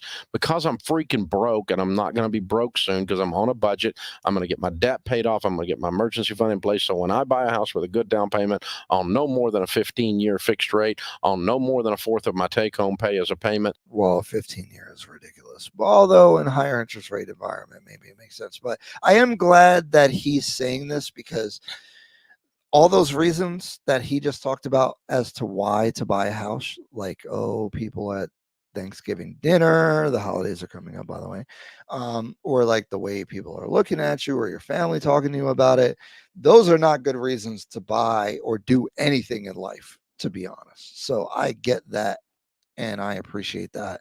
You need to have a better reason to buy a home than that. But there are many reasons, which is why I disagree with what he's saying overall. Then I'm going to buy a house, and the house is going to be a blessing, not a curse. Owning a house is not a blessing on the day-to-day. But if you have family, this is where you raise your family, you have control, you can pass it down, you can do things, that is a blessing. But every day when your water heater breaks, that does not feel good. I want you to own your house. I don't want it to own you. Facts. And too many people rationalize their butts off. They got student loans that have been around so long they think they're a pet. They got 2 car fleeces sitting in the driveway. They got MasterCard. They've discovered bondage and American distress. All the money comes in and all the money home, and you God, Thanksgiving dinner. Look, so don't run up credit cards. That's actually a bad thing. There's nothing good about running up credit cards. You should maximize the amount of credit that you have. So you do have to utilize it a little bit. But don't be carrying big balances. It's not a good idea. But there are times where having access to credit for short-term things is not the worst in the world. I want you to own your house. I don't want it to own you. Sorry. Yep. Will rationalize their butts off. Yep. They got 2 car fleeces sitting This in was the driveway. him. That's why he hates debt. They got he did all this. He did all this stuff. That's why he hates it. All the money comes in and all Allegedly. the money comes out. I don't know. And they've strapped themselves to a house on a 30-year adjustable rate mortgage, and it's some of the lowest interest rates in my lifetime, and I'm almost 60 years old. That's the thing, that if you guys don't own anything now, you missed out. Because, guys, they were giving money away for free, and I was taking all the money. Give me all the debt. Because if you're going to give me hundreds of thousands of dollars for 2.75%, that's like giving people money for free. I can find something to do with it. Now, what I find to do with it is buy property and rent it out. And that's what I did. And it allowed me the financial freedom to not have to go to work and not have to answer to a boss. So we need to know how to use, because the average American is misled about debt. Debt is like nunchucks. Okay. If you know how to use the nunchucks like Bruce Lee, you will whoop somebody's ass. And it's an enhancement over using your fist. But if you don't know how to use the nunchucks, you might hurt yourself. You might hit yourself in the nose and break your nose and get a bloody nose. And you will lose the fight. But if you know how to use them, they are superior to using your fists. And Dave Ramsey wants you to only fight with your fists. What I want people to do is learn how to use the different weapons as long as they don't shoot themselves or hit themselves in the face with them or shoot yourself in the hip. What Cheddar Bob do? Cheddar Bob shot himself in the groin. Don't do that. Know how to utilize debt to your advantage. I remember when I was going to Temple University in Philadelphia, I had just gotten out the military, and I was really annoyed at having to drive all the way down to North Philly. I would actually, when I could take my motorcycle, it wasn't bad because parking was atrocious.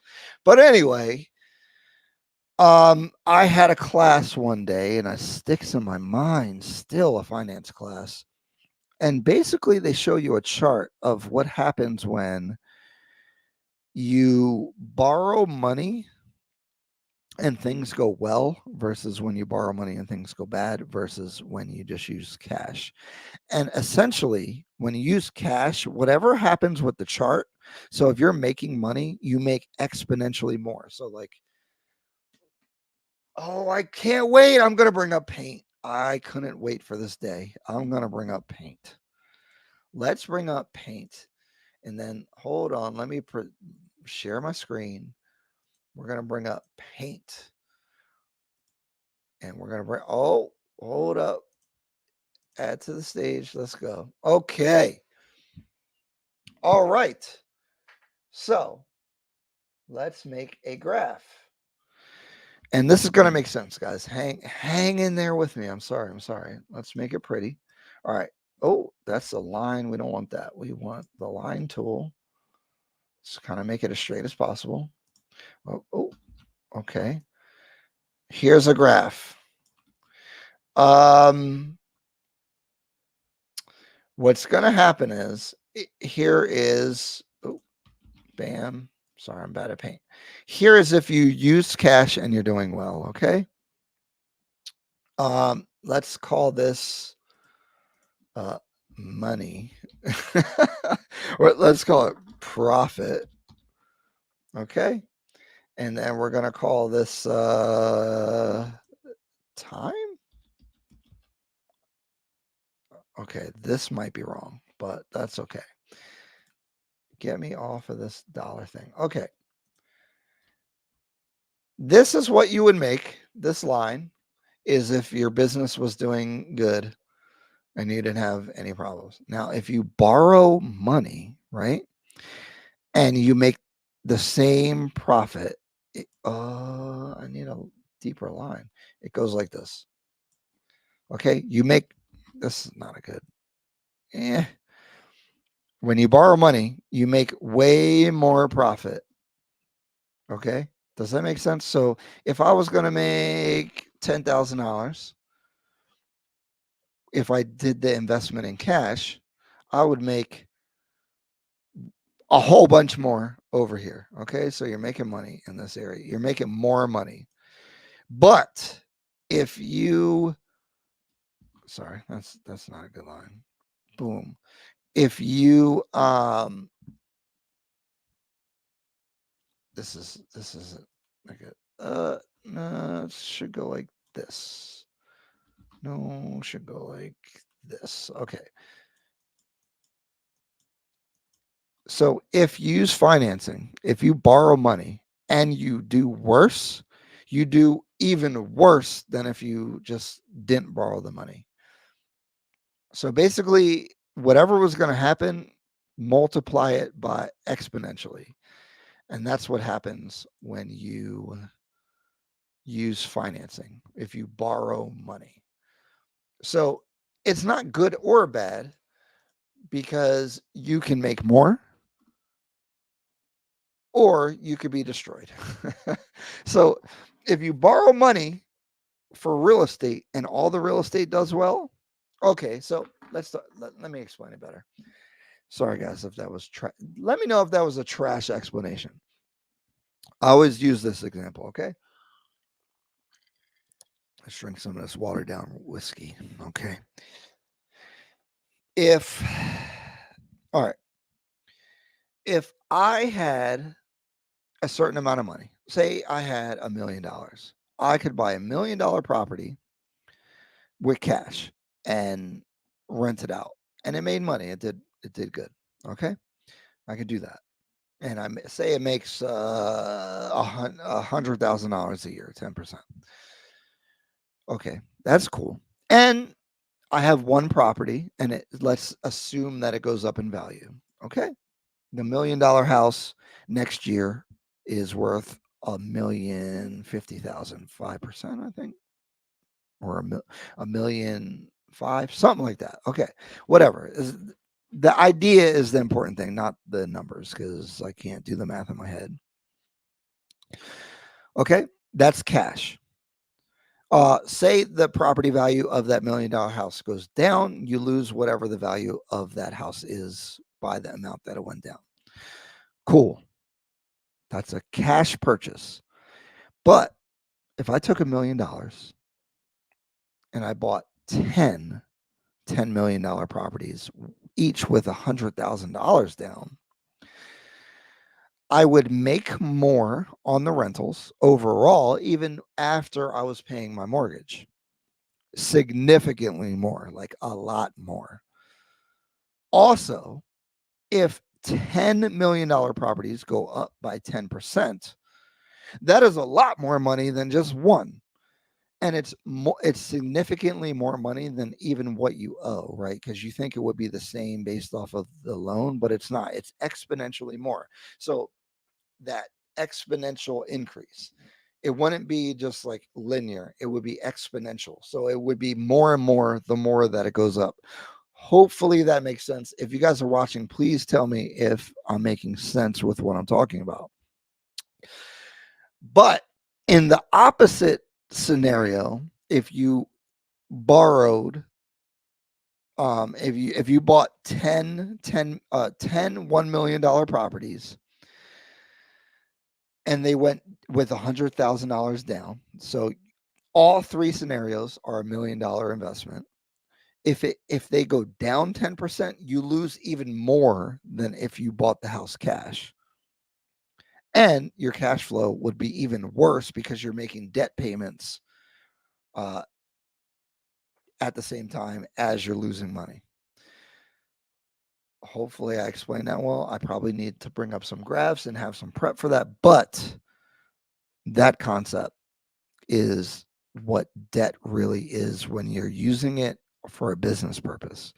If you are just fucking off the money and like borrowing money and then buying Gucci belts and going on vacation, then you're screwed. It's really, really, really, really bad. But if you're only investing, it either makes your investment way better or way worse. Let's continue with what Dave Ramsey's talking about. If it's the lowest interest rates in 60 years, where the flip do you think it's going to adjust? Up. Yeah. Up, dummy. So up. Wait, why does it matter if you're not fixed? Down? If you have a fixed rate, I don't know why this matters. If I mean, it doesn't make sense. Your interest rate won't change if you have a fixed rate, only if you have an ARM or adjustable rate mortgage. I mean, where are you going from 2.9? 1.9? I mean, really? Is this your set of assumptions on which you justified buying an adjustable rate mortgage? That's dumber than a grub worm in a box of rocks. Oh, okay. That's stupid. Right. You're don't gonna play us get killed. music. Was he in a skylight and I don't feel safe? All right. I don't want to play music. I'm gonna get in trouble. They're gonna demonetize me. So that's what Dave Ramsey's talking about. Let's see some other videos. Let's see what else they talk about rent versus buy. Okay, here's CNBC 6 months ago. Let's see what they're talking about.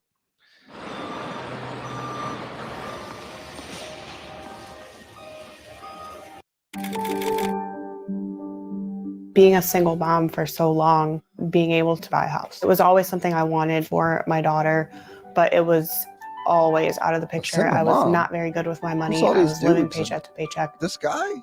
She was very nervous about buying a home, and she didn't think that we could do it. Yes. To buy or not to buy has never been a simple decision. That won't fit in here. Hold on. I hope they don't copyright me. I don't know what CNBC does. I'm kind of scared actually about that. I don't think so. And this ever-changing housing market isn't making it any easier. With surging mortgage rates, record-breaking rents and home prices, Yes, a things are potential crazy. economic downturn, Crazy, and crazy. other lifestyle I have considerations, to talk over the beat there's so that so they much don't to factor in. copyright me. This is an extraordinarily unique market Yes, because of the pandemic and because there was such a run on housing. So you have home prices very high. You also have rents Get very to the high. point. On average, across the 50 largest United States metro areas, Yeah. a typical renter pays about 40% less in rent Whoa, that doesn't make sense to me. than a first-time homeowner. I don't However, know about that. that's not the case I have to talk over the beat and pause it and stuff so they don't copyright me. Sorry, guys. for everyone. We'll be paying close to the same amount, Leland, but not have any of the amenities. It just makes more sense to make this move.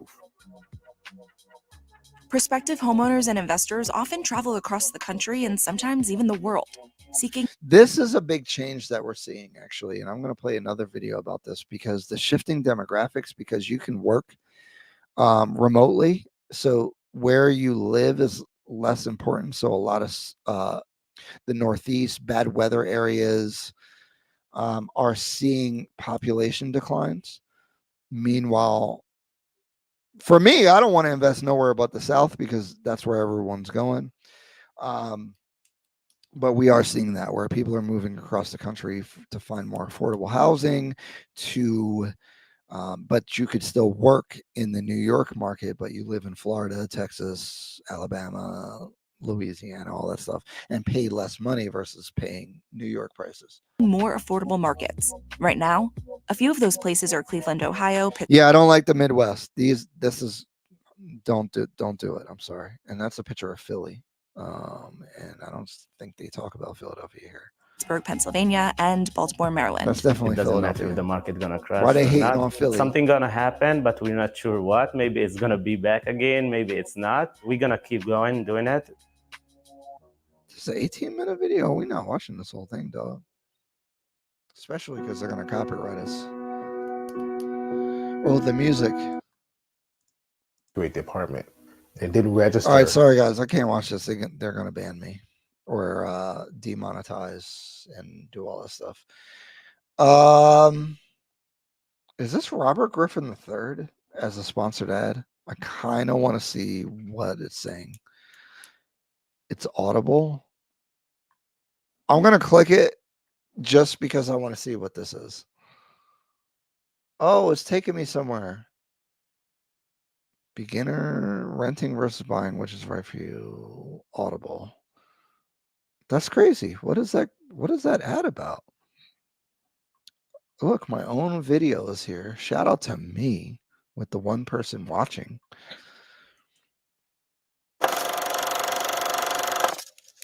So when I was a kid, I used to sell stereo equipment. Mind you, this video is 2 years old from PBD podcast. This trunk of my car, right? So I got a chance to go all over to different areas. And I said, wow, I would ask questions. I was always curious. I said, why are values here in New Jersey so much cheaper than they are equidistant from New York in the opposite direction? So I said, maybe I should buy something there. So I bought this little condo there, and 2 years later, it more than doubled in value.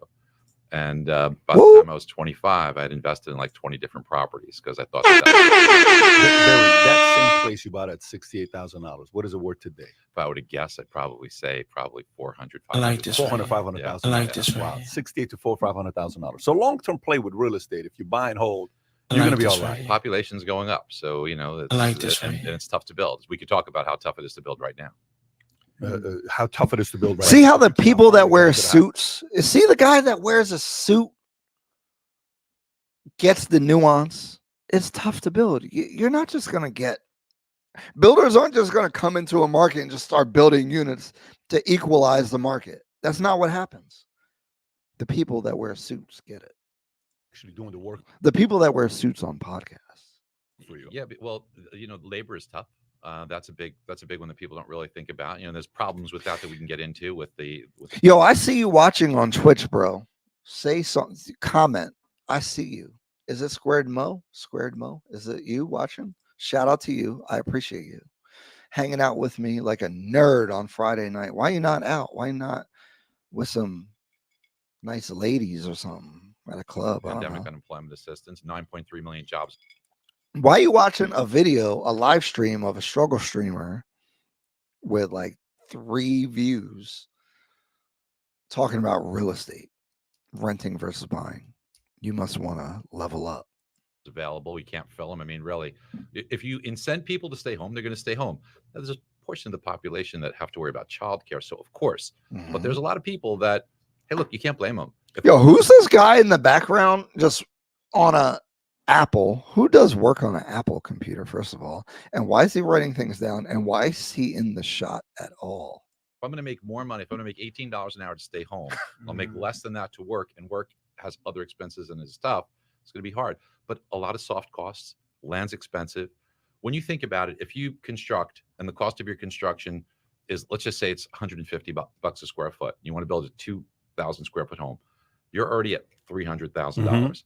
Land, soft costs, you're at $500,000 and you haven't made any profit. And people are wondering, why is there no inventory for the demand of first-time home buyers? Shout out to this guy. He's saying exactly what I said about 30 minutes ago about why you can't just build properties, at least in New Jersey or democratically controlled states where there's a lot of red tape. It's because we can't supply the new inventory. People are not able to buy a home below $500,000 very easily, or find a home below $500,000 very easily, especially in Jersey, New York. In many places of the country, though, it has gotten pretty pricey on new construction. So you have to find an older home, an existing home. But I was looking at property in Fort Lauderdale for a condo during the bug, and the prices just like every day I looked were going up and up and up, and then I gave up. Same thing. I was going to buy a truck, a used truck, just to beat around.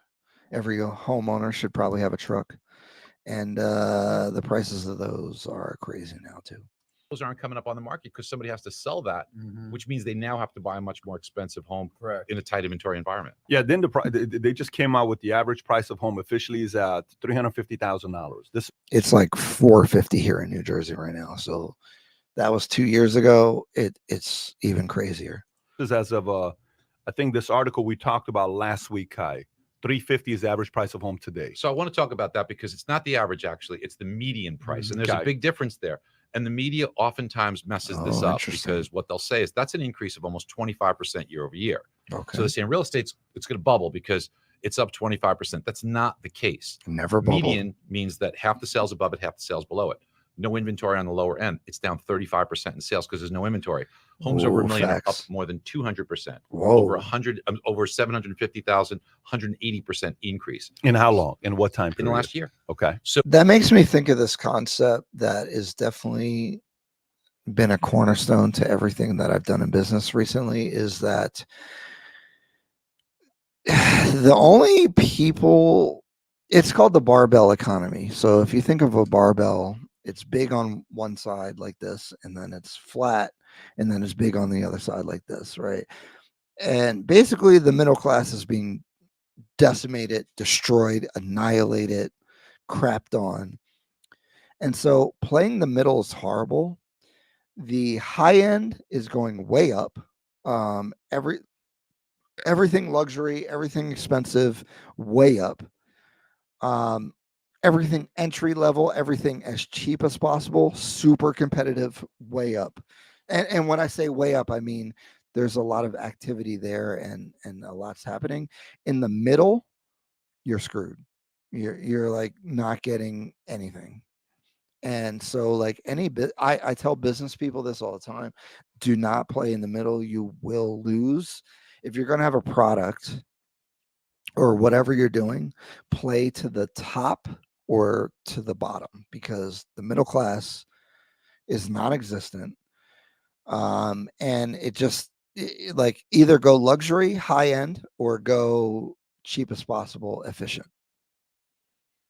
I think that's what he's talking about here a little bit.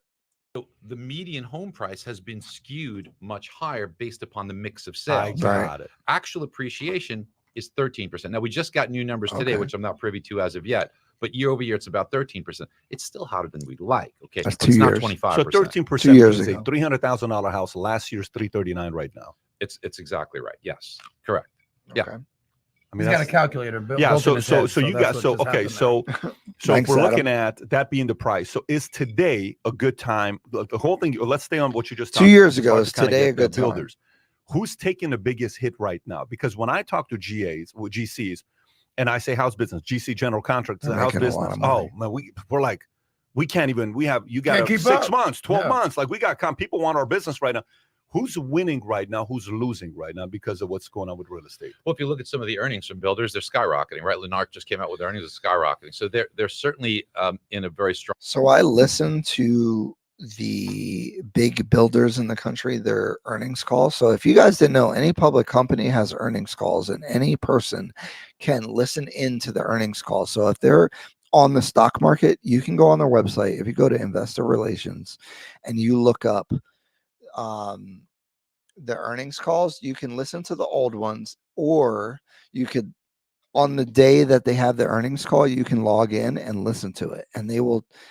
I mean, look, their job is to maintain the value of the property. The CEO's on there, their CFO, all them people. So they want to make the property look, I mean, not the property, the company look as good as possible for investment. But they do have to talk about their financials. They release their financials. They talk about their future prospects, et cetera, et cetera. So when I listen to the home builders,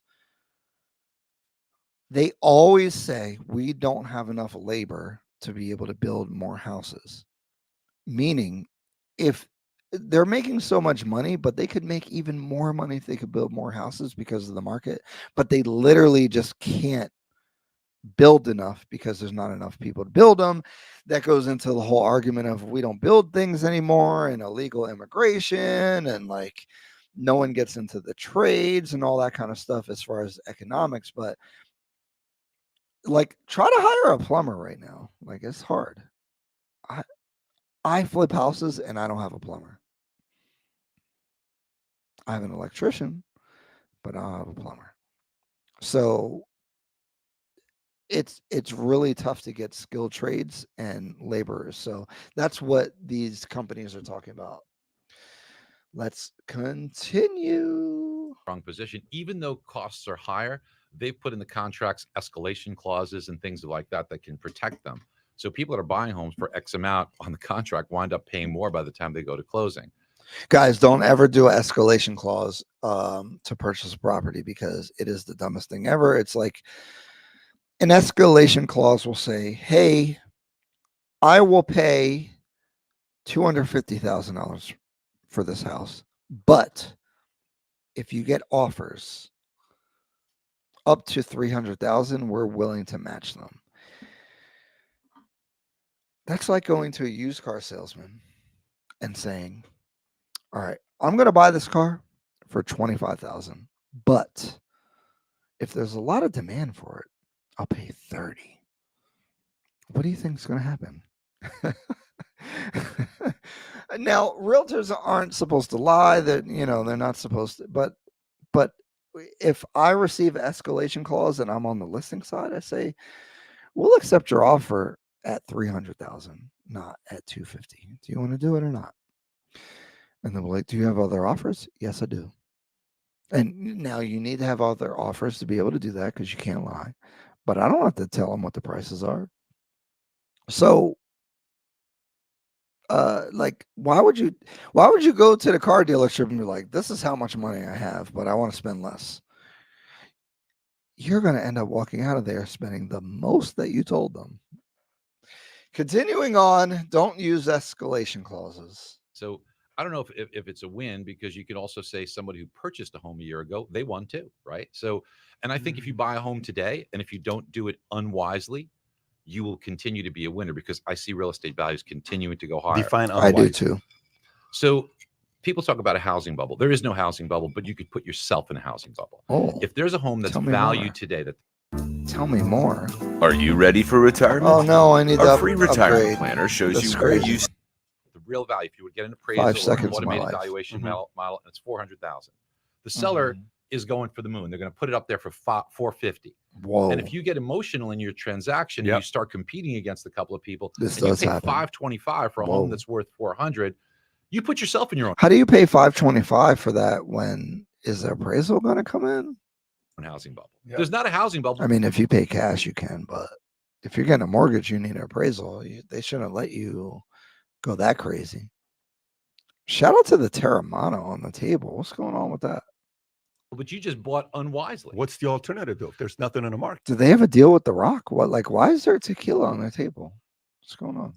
Listen, it's not easy. You have to be patient. Sometimes you may have to move a little bit further from a specific geographic area than That's you wanted tough to do if I'm tied to a job. I've been there for 12 years. You're 100% right. I am not saying it's That's an interesting thing because people are less tied to their jobs now because remote work. So, you know, maybe you go in once a week so you could live further out because you could drive that hour distance to get there once a week. I think remote work changed everything. People are moving all over the place, and that's the next thing we're going to talk about is like migration.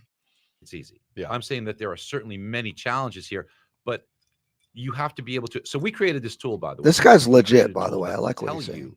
At what point in the future, the home that you are purchasing above what it's purchased. So that $400,000 valued home that you're purchased, let's say for $460,000, okay, which is pretty heavy above asking price.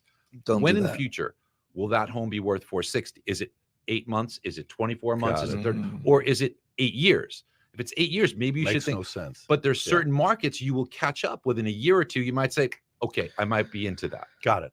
So I guess the question. Okay, that is such a good point. Although I don't know how relevant it is today. During 2020 and 2022, early 2023, I would tell people if you overpay a little bit now, it's okay because the prices were rising, right? So you can get ahead of the market. You don't want to overpay too much, but the benefit of getting into the home and getting power and control over that real estate, even if you overpaid, probably would pay off. Now, we have to be careful because, again, when I show that median home price chart, it has gone down, but I don't know if that's real. It's weird because we haven't seen prices here in Jersey go down, although I have had listings that have had more resistance selling, but I still feel like they're doing pretty well. Like right now, we have a question here. Mark Shock, who asks a question on Twitter. Shout out to Mark. He said, my wife and I have down payments saved and ready to buy. We live in the DFW Metroplex, and homes are selling $30,000 to $100,000 over asking price. Yep.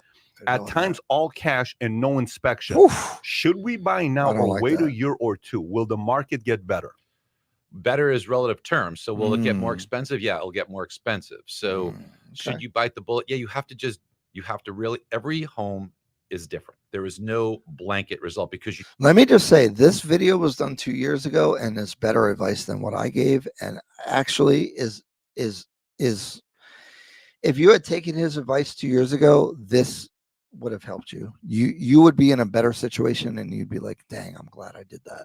Cannot duplicate a home. Only one home. Kai, can you pull up his tweet out there so we can see what he's keep doing? So what you want to try and do is this what the guy in the background does on the Macintosh? The Macintosh, I'm old. Get the best advice that you can as to what if I pay over, how long will it take me to catch up? And of the choices that are out there, and there may not be very many choices, but try to make the best decisions possible. Be patient over the next 30, 60, 90 days because you'll be okay there. But 2 years from now, that value is going to be up significantly. Kai, can you go to Zillow.com? Matter of fact, just go to Zillow.com and go to I'd love to know what Mark's zip code is. Go to DFW. We could pull it up on our site. We'd have to get in. Go to DFW. Just put Dallas Fort Worth. Okay, this is a site that everybody has access to. So just kind of take a look at this. For sale. Mm-hmm. And go. Where's the range you run at the top? Go close that X. Go to price. Go to price and go from 300. No, put 300 min. To $500,000, okay, to $500,000. Yeah, right there. Let's take a look at what comes up, and then get the list. Did the list come up? You literally put $300, so maybe change it to $300,000. I don't know what kind of house. There you go. Thanks, Adam. All right, so then go on that. Yo, Adam's got no decorum. He don't know how to talk to so nobody. So this $450,000 house, beautiful one house, bedroom, 2 bath, is just a gorgeous house. in Roanoke, think Texas. about that. Now go a little lower. What? It's been on the market for 263 days. Okay, click on that.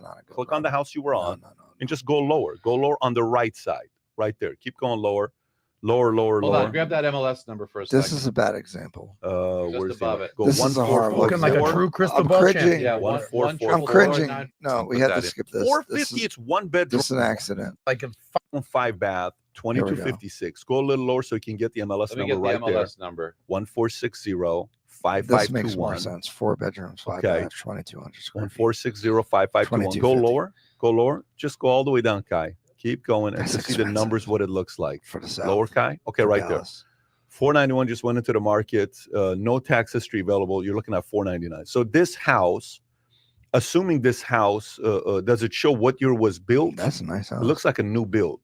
2 years ago. It looks like a new build. Hold on. I mean, you Let's gotta know, right? actually, let's look this house up on the Zestimate and see what it's worth today. Let's do that. Hold on. 2817 Harston Street, Dallas. 2817 Harston. I can't remember. Harston Street, Dallas, Texas.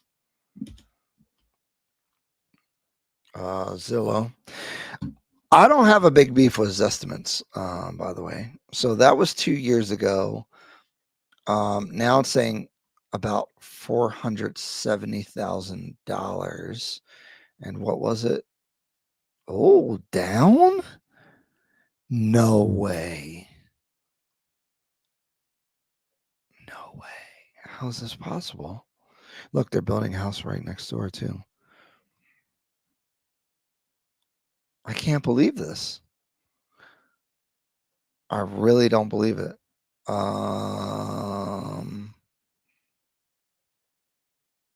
That is the house, though, right? Whoa, whoa, whoa. Ew. Yo, this is a nice house with a whole bunch of bullshit around it. What is this? Like, is this? Ew. That's an ugly ass house, first of all.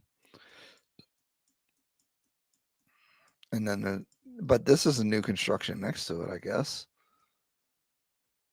Really close to it. This area looks pretty trash, but wow, this is a bad example because that is not this whole thing is jacked up. Why is the house grayed out? That's crazy. Why are they doing that? Okay, let's see. Market, your middle but America, then they lost money newly in built, 2 years. 2021. That's insane. 222 per square feet. Okay. Maybe damn. Thank Dave God it's got Ramsey AC, is by the way, because correct. you're going to need it in Texas and Hell Dallas. yeah, you want. You're sitting there at a 499 house. Okay. Middle income family. How much down payment am I going to need for that? 5-10%, or can I do 100% financing?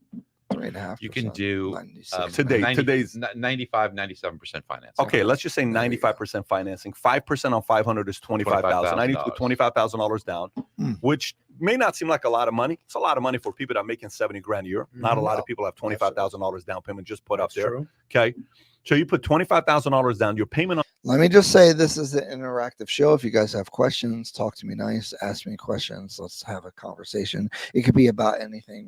We don't have to just talk about renting versus owning or anything like that. I'm about to just keep reacting to stuff and see what you guys think and give my opinion. That's going to be what? What's your payment going to be on that, give or take?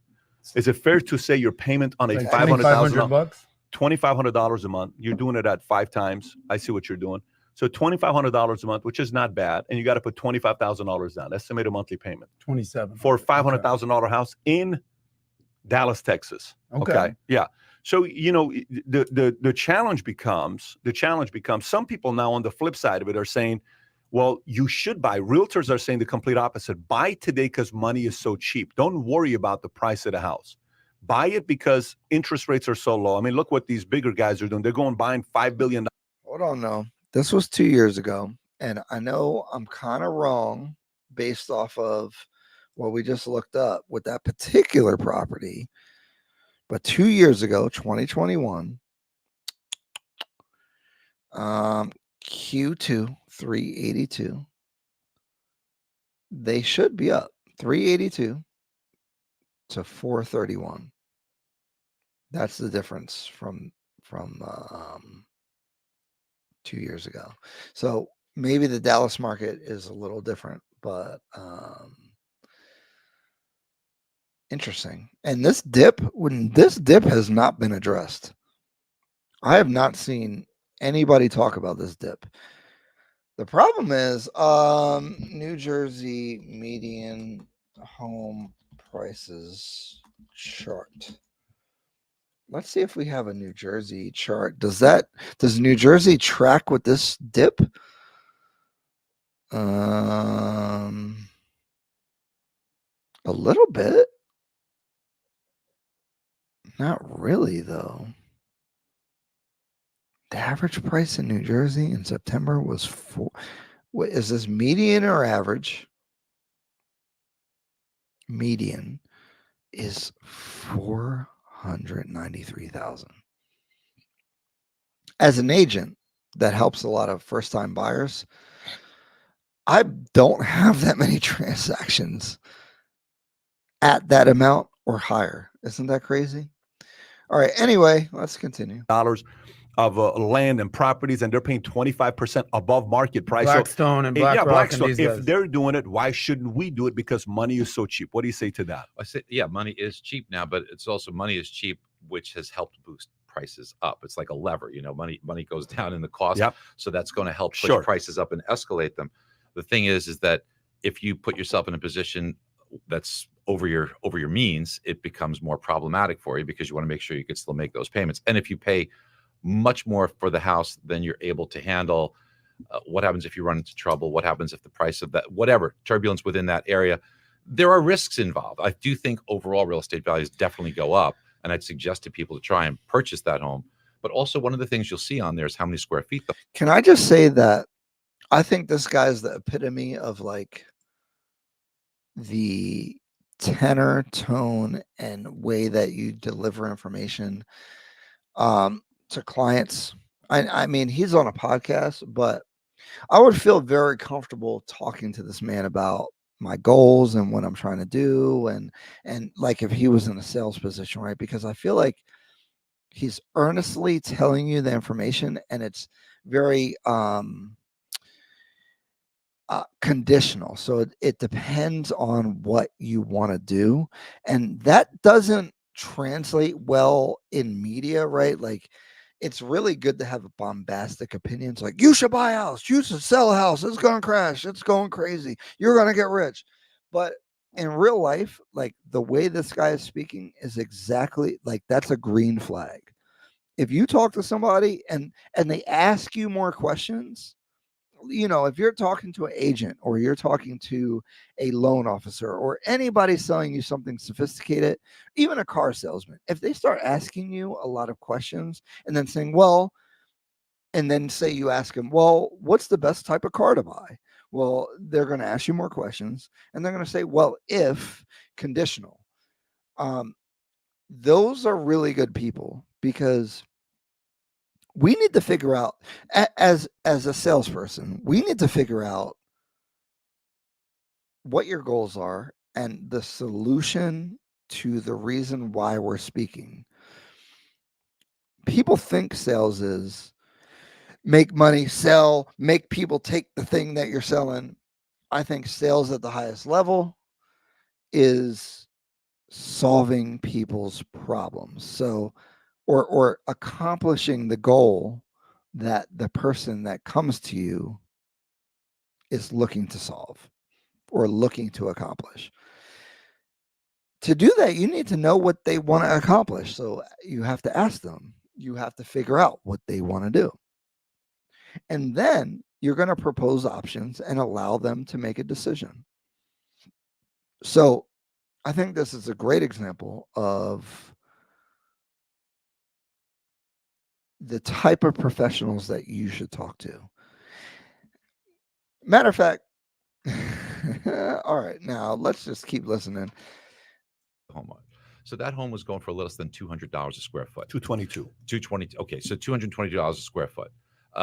that home at that level, compare it to other homes in your market of similar style and see, am I paying much more per square foot than what the market is bearing? If you start thinking about homes instead of the price, think about a price per square foot for a comparable. That's a good way to know if you're doing That's the right very thing. helpful. So let me ask you, Barry. So let's just say top 5, right? Okay. For example, if you're looking for a spouse, number one, you have to be physically attracted to them, whatever. Let's just say number 2 is you got to be sharing the similar common values and principles. Number 3 is, family's got to get along because you're marrying the family, not whatever. Number 4 is whatever you go down the list, right? I know you have experience of this. Yeah.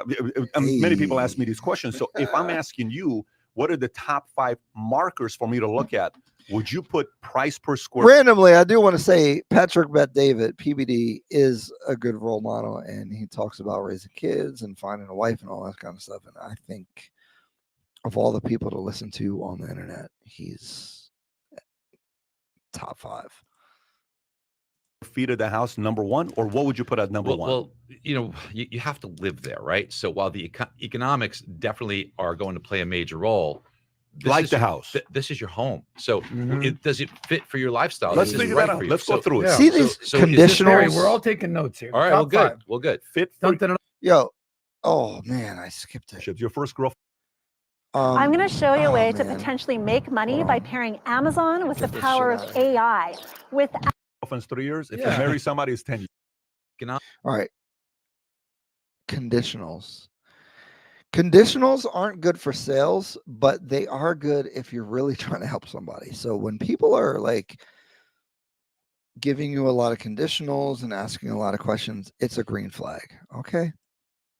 And your family. Absolutely. Put a timeline. What timeline? 5 years, 3 years? This fit for your lifestyle. Let's figure that out. Let's go through it. So is this Barry? right? We're all taking notes here. All right. Top well, good. 5. Well, good. Fit. Barry's top 5. Is this fit for your home? Is this fit for you? Is this something that you're going to be comfortable in? Fit for you and your family. And your family. Absolutely. Put a timeline. What timeline? 5 years, 3 years?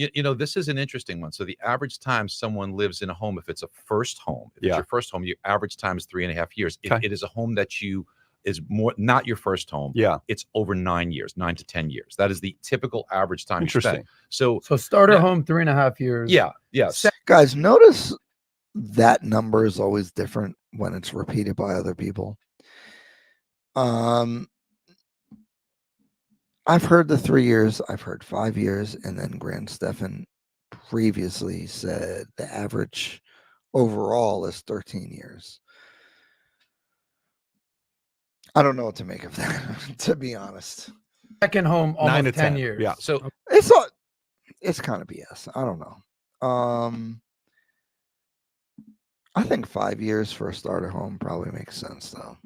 Okay. Listen, when I was doing mortgages, right? I was originating mortgages. It's like relationships. Your first girlfriend's 3 years. If you marry somebody, it's 10 years. So that's pretty good for a first girlfriend. So, I used to do mortgages not one at a time. What really changed my career is I started doing 2 at a time. I would say, okay, we're going to do this mortgage, but then what are we going to be doing that fits as part of the puzzle in the next mortgage? I like Anybody who's that. taking out a mortgage, do not think one at a time. Think about intertwining them because timeline is the most important thing. There's a reason why this guy's on this podcast, because he's excellent.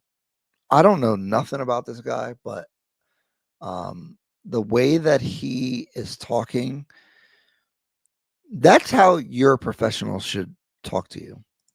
So if you are, whether you're buying insurance, real estate, mortgages, timeshares, don't do that.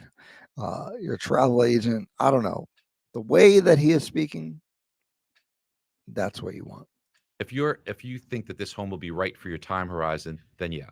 The next thing that I would be thinking about is upside potential. So what is this market's forecasted appreciation? I like this. Is this market going to make me money? Because now that we've got this, it fits for me. Now let's start making money, right? If I'm buying a stock, it's important what I buy the stock for, but what's really important is what am I going to sell it for? Because if I'm going to, okay, say take Peter Thiel, right? Does it matter if he paid 0.01 cents or 0.02 cents? Okay, so what we want to make sure is that what we're doing is giving ourselves the ability to make money in the future, not just to pocket the money, but so that we can keep up and we could stay ahead of the market. So when we purchase the next home, we can at least keep up. What should be a reasonable number for me to be happy with? So if I buy a $500,000 house, what should my expectation be 5-10 years down the line? So for right now, the expectation that we're seeing is approximately 6% per year. So that means that at 6%, this is where people need to understand 6% might not sound very exciting, but it is.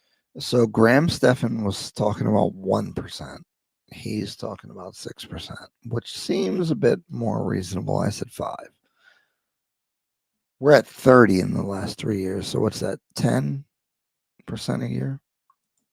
Because if you take a home, let's take $100,000 home. I know you can't get a home for 100, but let's just do the exercise. $100,000 home, you put 10% down. That means you put $10,000 down. That $100,000 home, if it appreciates 8%, 6%, sorry, that means the home made $6,000. $6,000 profit on a $10,000 investment is a 60% rate of return. Sure. And if you were to take that home and you were to say, okay, at 6% appreciation, if it's not my first home, if I'm going to be there for 12 years or something like that, the home value is double. So that home, if it's 500,000, 12 years from now, it should be worth $1 million at 6%. And what you said at 6% is in 5 years, the value of the house should be 676, give or take. There you go. Okay, sounds good. So upside, I should be looking at making 6% average per year over the next 5 to 10 years. It depends on the marketplace, but that is a good overall level over time. If I did 6%, I won. If I did 3%, and that's going to depend. You know, sometimes condos will lag. If you're looking at a condo, condos will definitely be something that will typically. Condos lag all the time. So as an investment, they're kind of weird because condos don't move in line with the market as fast. They're slower in both directions, up and down. We why lag is in that? Is appreciation. there a reason why they lag?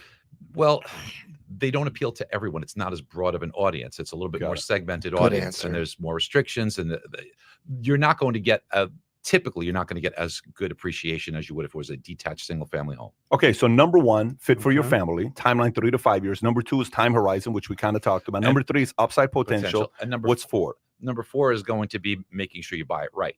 Okay, so how does it compare? I want you to compare it cost per square foot, as opposed to looking at price. Do cost per square foot for a similar home and see if you're in the ballpark. And then, by the way, is there a template for that? Like it should be around $200 a square foot. No.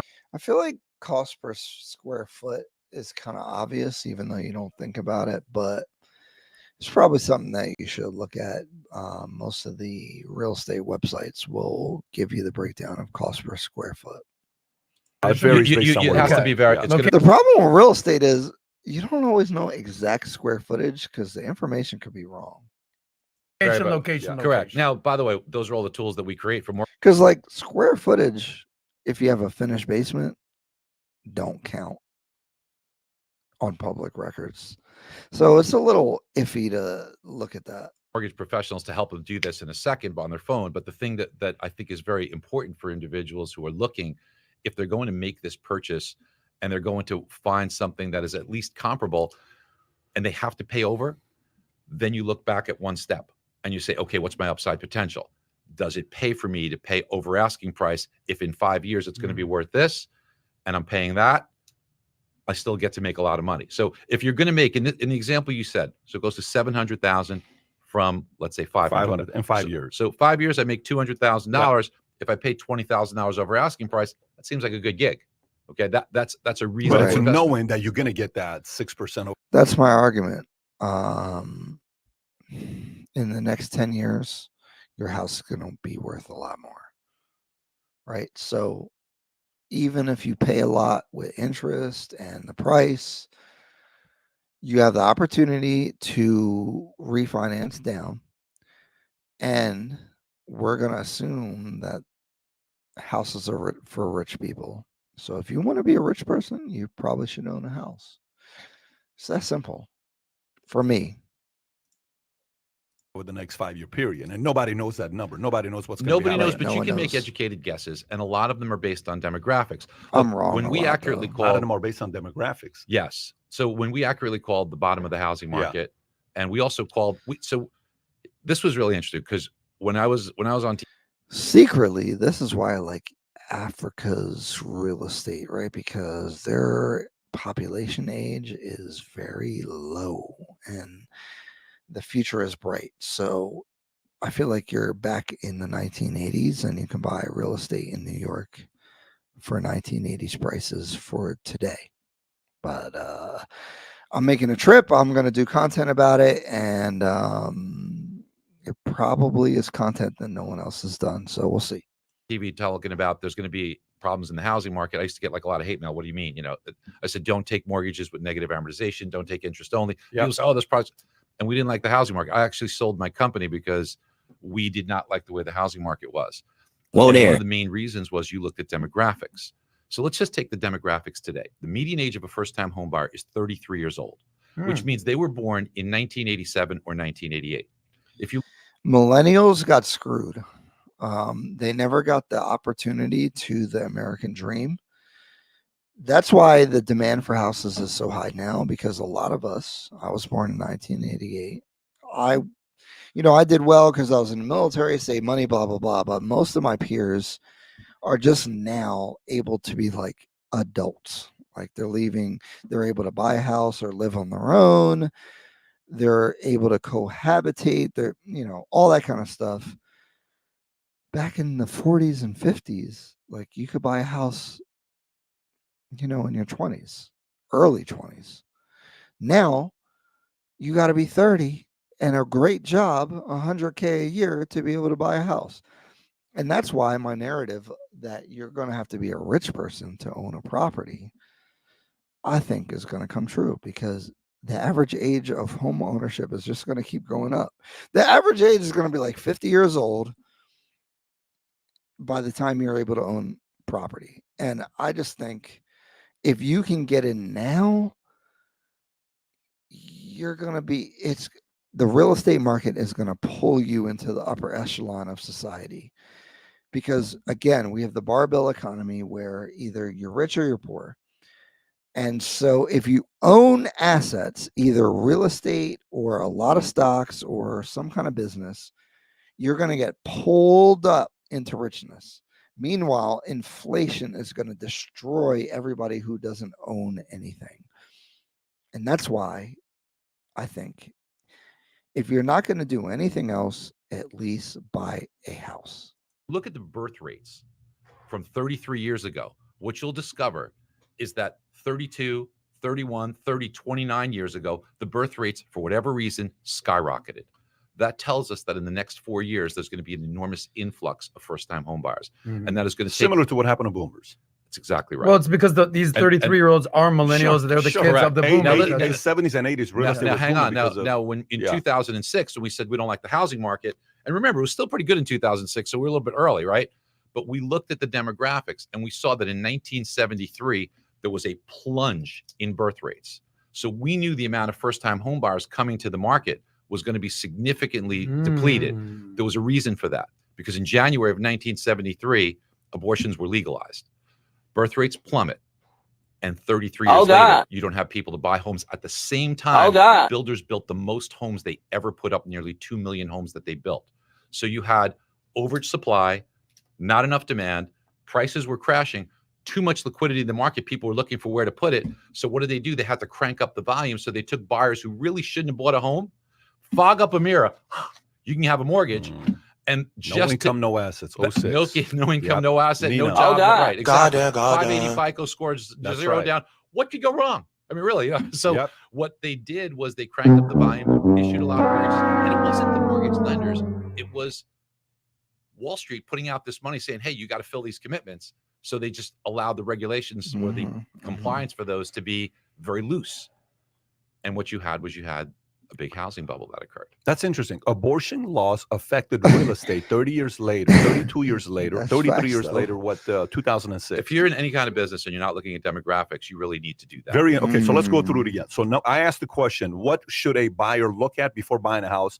Barry, who's a three-time Crystal Ball award with Zillow, which is who makes the most accurate prediction of what's going to happen with value. So you got fit your family goals. What is it? If you're buying this house, does it fit your goals that you want with your family? Time horizon, number 2. Upside potentials, number 3, which is a math formula you can use. 6% is victory over 5 to 10 year period. And we have that for every single zip code, we can tell you. And then 4 is buy it based on square feet. If you're going to use any kind of comps around homes around your area, go based on square feet. What's number 5? What's your last one? I think the last one has to be that it has to fit within your budget. So, and listen, I'm not saying that this just because it's listed as number 5 doesn't mean. All right, cool. I like that guy's demeanor and what he was saying, and we need more of that because we got people scamming out here and just get rich quick and all that kind of stuff. But whatever, we'll talk about that on another episode. I was thinking about getting to it, but I didn't. I was going to expose some questionable people on Instagram, but I don't think I'm going to do that. What I am going to do is summarize. Oh, we got Aaron Champion here. What's going on? I want to see some more new construction to help these prices come down. Most current owners are locked in and don't want to leave. Exactly. So no one can sell their house because the rates are so high that if you sell your house, even if you downgrade, you're going to pay more. So no one's selling their house. So the only new inventory is new builds. But I've covered this a lot in the content that I've been talking about. Regulation is the problem, and the American attitude of the suburbs in zoning law, I think, is actually a big problem, right? So, and I've talked about this earlier in the video, but I'm gonna reiterate the fact that you can't build up. So you can't build a whole bunch of units in most places, only in cities where it's hyper expensive anyway. In the suburbs, you can't build multiple units. You have to take up a whole bunch of land, which is expensive. And you can't build efficiently because if I build a 10-unit building versus a single-family home, the price per unit is significantly less on the 10-unit building. So there's no affordable housing. So the regulations are stopping builders from like filling what's the demand in the market. So that goes back to the Dave Ramsey point. Dave Ramsey was saying that renting is a good idea because the rent and the mortgage will always balance out, but we're not seeing them balance out. I mean, kind of now we are, but generally we don't see them balance out because you can't build enough to fill the demand. You can't provide enough supply to meet the demand. And I think most of the reason for that is because of zoning policy, and especially the suburbs where you can't build enough units, plus red tape. You need all these test inspections, variances, all kinds of stuff. And being on the land board and zoning board in my town, I can tell you for facts that it is very expensive to try to build something. So even the attempt costs money, which means that the speculation of trying to build is much higher. And I think all that cost could be eliminated by changing laws and rules, but we're probably not going to do that. So we're not going to see higher supplies to meet the demand because of those reasons, unless there's a big movement in the country to affect of home affordability. But what happens is instead of addressing like the roadblocks to building and more like a capitalist solution, it seems like, at least here in New Jersey, in a Democratic state, is the solution is keep providing more and more and more and more down payment assistance and funding and give people money. And I don't think that's the best solution because it's selective. Like how do you decide what the criteria is? Again, this is why the middle class does worse, because maybe only people on low income qualify for this type of stuff. There's a whole bunch of problems with like government intervention versus just loosening the laws and requirements for new construction and meeting our affordable housing demand. I always make the argument in our area, like, can your kids afford to live here after they graduate and go off on their journeys? Probably not. And that's a problem. Like there's no housing available, and the housing that is available doesn't provide an entry point for a lot of like younger people. So like the next generation can't even afford to live in your own neighborhood. And I think that's a big problem. With that being said, to summarize again, renting versus buying. If you are a savvy entrepreneur, investor in this current market in the next 3 years per se, it might make sense to rent because the total amount that you pay is less. And if you are doing good investments or investing in your business, Aaron, does that answer your question? If you are doing good investments, it probably makes sense to rent. Or like say you own a property and you're an entrepreneur, maybe you want to boost your business and put the equity you have in your business. I could see that makes sense where you would be a renter, and this is coming from a real estate agent now. But for regular people, I think you should buy when you can and refinance if the rates go down and just pay attention to the market. And that's my final thoughts. Hopefully this information was helpful. I really enjoyed this live. Let me know what you guys think. I think I gave a very fair analysis of renting versus buying. Tune in on Wednesdays. Definitely, I'm going to be live most nights. Fridays, we'll see because I'm being a nerd, but sometimes I go out and have fun. But shout out to all you guys on a Friday night that stayed in with me. Shout out to Squared Mo for commenting. Ace X222. Aaron Champion. Oh my God. Oh, he said, I'm in a condo, so technically own, but want to get out of the HOA situation. We talked about HOAs a little bit, where condos actually kind of lag the real estate market. And I've always noticed that without really thinking about it. And some of the data and this other analyst was talking about the same thing. You're in a good situation. A condo is not bad to start because, Aaron, I want to know if you rented your condo, when did you buy your condo? And then like, if you rented it right now, would you cash flow positive or not?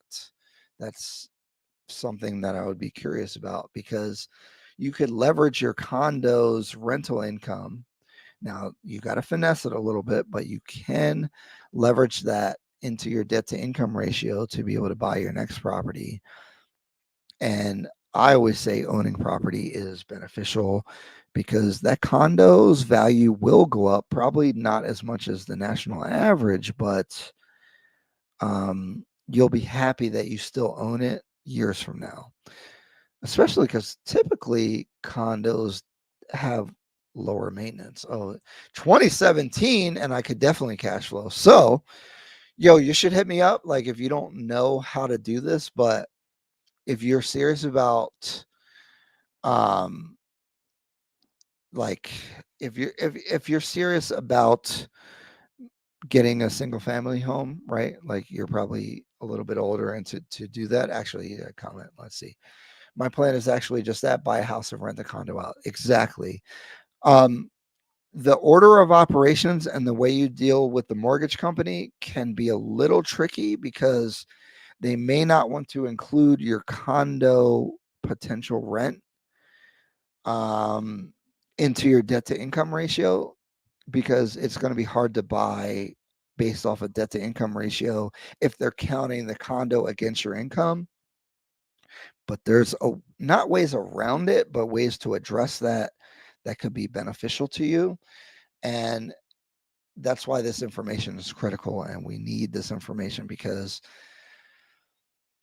the way you have the conversation with the loan officer and the way, like, it's very important. The documentation you use and all that kind of stuff is very delicate when you're dealing with mortgage lenders. So, seriously, if you don't have a good person to ask, reach out to me.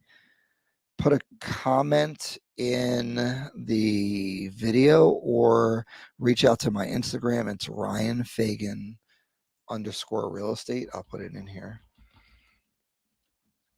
on Instagram, and I will talk to you about it. And like, I don't charge people or anything like that. Okay, so I literally help people because I feel good about it. If I can give you like that one jewel that lets you rent your property out and then buy the new property and your life is better off, I live for that. So, reach out to me. Seriously. I won't ask you for anything. Greg Douglas, this is another person, Army vet, brothers in arms, will always be connected through the military, bro. He bought a property in, oh my God, was it Nevada? And I think he's very happy that he did that when I gave him encouragement. So that is real, guys. I really do want to help people, and I don't ask for anything. It doesn't really cost me to tell you what I think, and I do want you to succeed, and that's the benefit for me. And I feel like, Reno, Nevada, right? How is that property going? Are you still happy with it? That's an important thing to me, and I think in the long run, these benefits will come back to me. So that's why I do it. So, Aaron, reach out. If you have people in your local market, I don't know where you're from or anything like that, they're better to talk to. But if you don't have any resources, I can be a resource for you and kind of game plan and help you out through the process. I think some of my loan officers are licensed in other states as well, so I might be able to give you somebody. The important thing when you're planning to do real estate stuff, and you're still in the traditional financing world, because QM mortgages, meaning like highly regulated qualified mortgages, are they're regulated and the rules are very specific, but if you check a certain box, it opens you up to a whole new world. So if you play the game properly, and it's legal, is not weird or anything, you can. It's the difference between being able to get to the single family house and being stuck in the condo that you don't like. And you should be able to cash flow and make money that's going to pay for your new property. So, yeah, it's important to strategize with the mortgage lender. And I'm going to get off of here. I've been on for quite a while. Seriously, guys, reach out, questions. I'll help you strategize, game plan, or any of that kind of stuff. Shout out to Greg. Oh, Greg said, generate Douglas, what I used to call him, generates rental income now on second home. I also feel for our peers who are stuck. I give credit for this mobility to military service. Bro, if you don't own anything by now, it's going to be really hard, right? Like, I'm sure you're looking at your net worth and your equity in that property, and you're like, damn, I did good. And that's how I feel when I look at all my properties. I'm like, dang. But I always feel for the new generation of people who don't own anything. Like, how are you going to crack into the system at this point? Because it's rough out here, and the rich are getting richer, and the people who don't own nothing are getting poorer and poorer. Inflation is eating all your money. We do see all these strikes, the United Auto Workers striking, all the Hollywood Writers Guild and all that are striking. We do want to see wages in the country go up, but the way that things are going, I mean, you're actually making less and less and less money, even though you're getting raises because of inflation. So, like, imagine, like, I wonder, my fake kids that I don't have right now, what are their prospects going to be in the future? Like, what do I tell them? The only benefit is that I have property I can pass down. I can, they can benefit from the rent. And I leverage the equity of those properties. I do get worried about that, and that's why I always talk about home affordability. And I do feel like, if you don't become an owner of something, whether you're like heavy in equities / stocks, business owner, if you don't own things that go up in value, you're going to be left behind. You're going to be screwed. And I don't think that's good for the country. I don't think that's good for people. I think, if you have a bunch of broke people walking around, we're seeing crime at an all-time high. We're seeing desperation at an all-time high.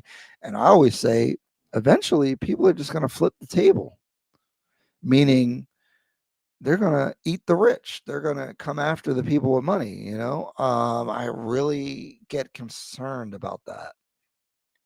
I really do. And we need a good middle class. We need, if you just are a respectable person, you should be able to live a good life in America. This is the richest country in the world.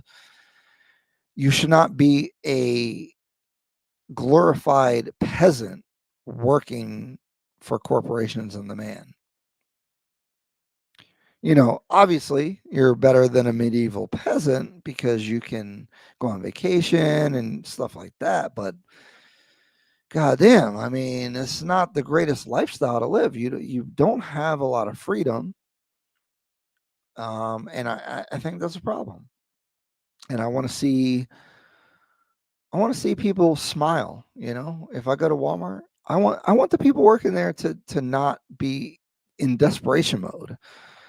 If I'm shopping somewhere, I don't want the people I bump into to be in desperation mode. I don't want to live in a society where people are in desperation mode. And every day, I feel like more and more people are in desperation mode.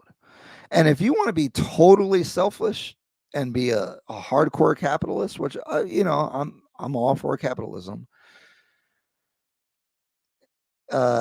If I'm selfish, I need to be worried about these people that are in desperation mode because they're gonna come take my shit.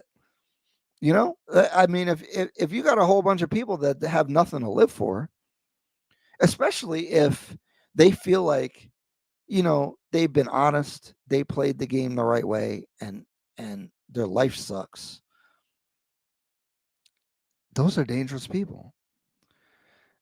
And just on a moral aspect, it's not necessary. There's enough wealth in the world and in the country,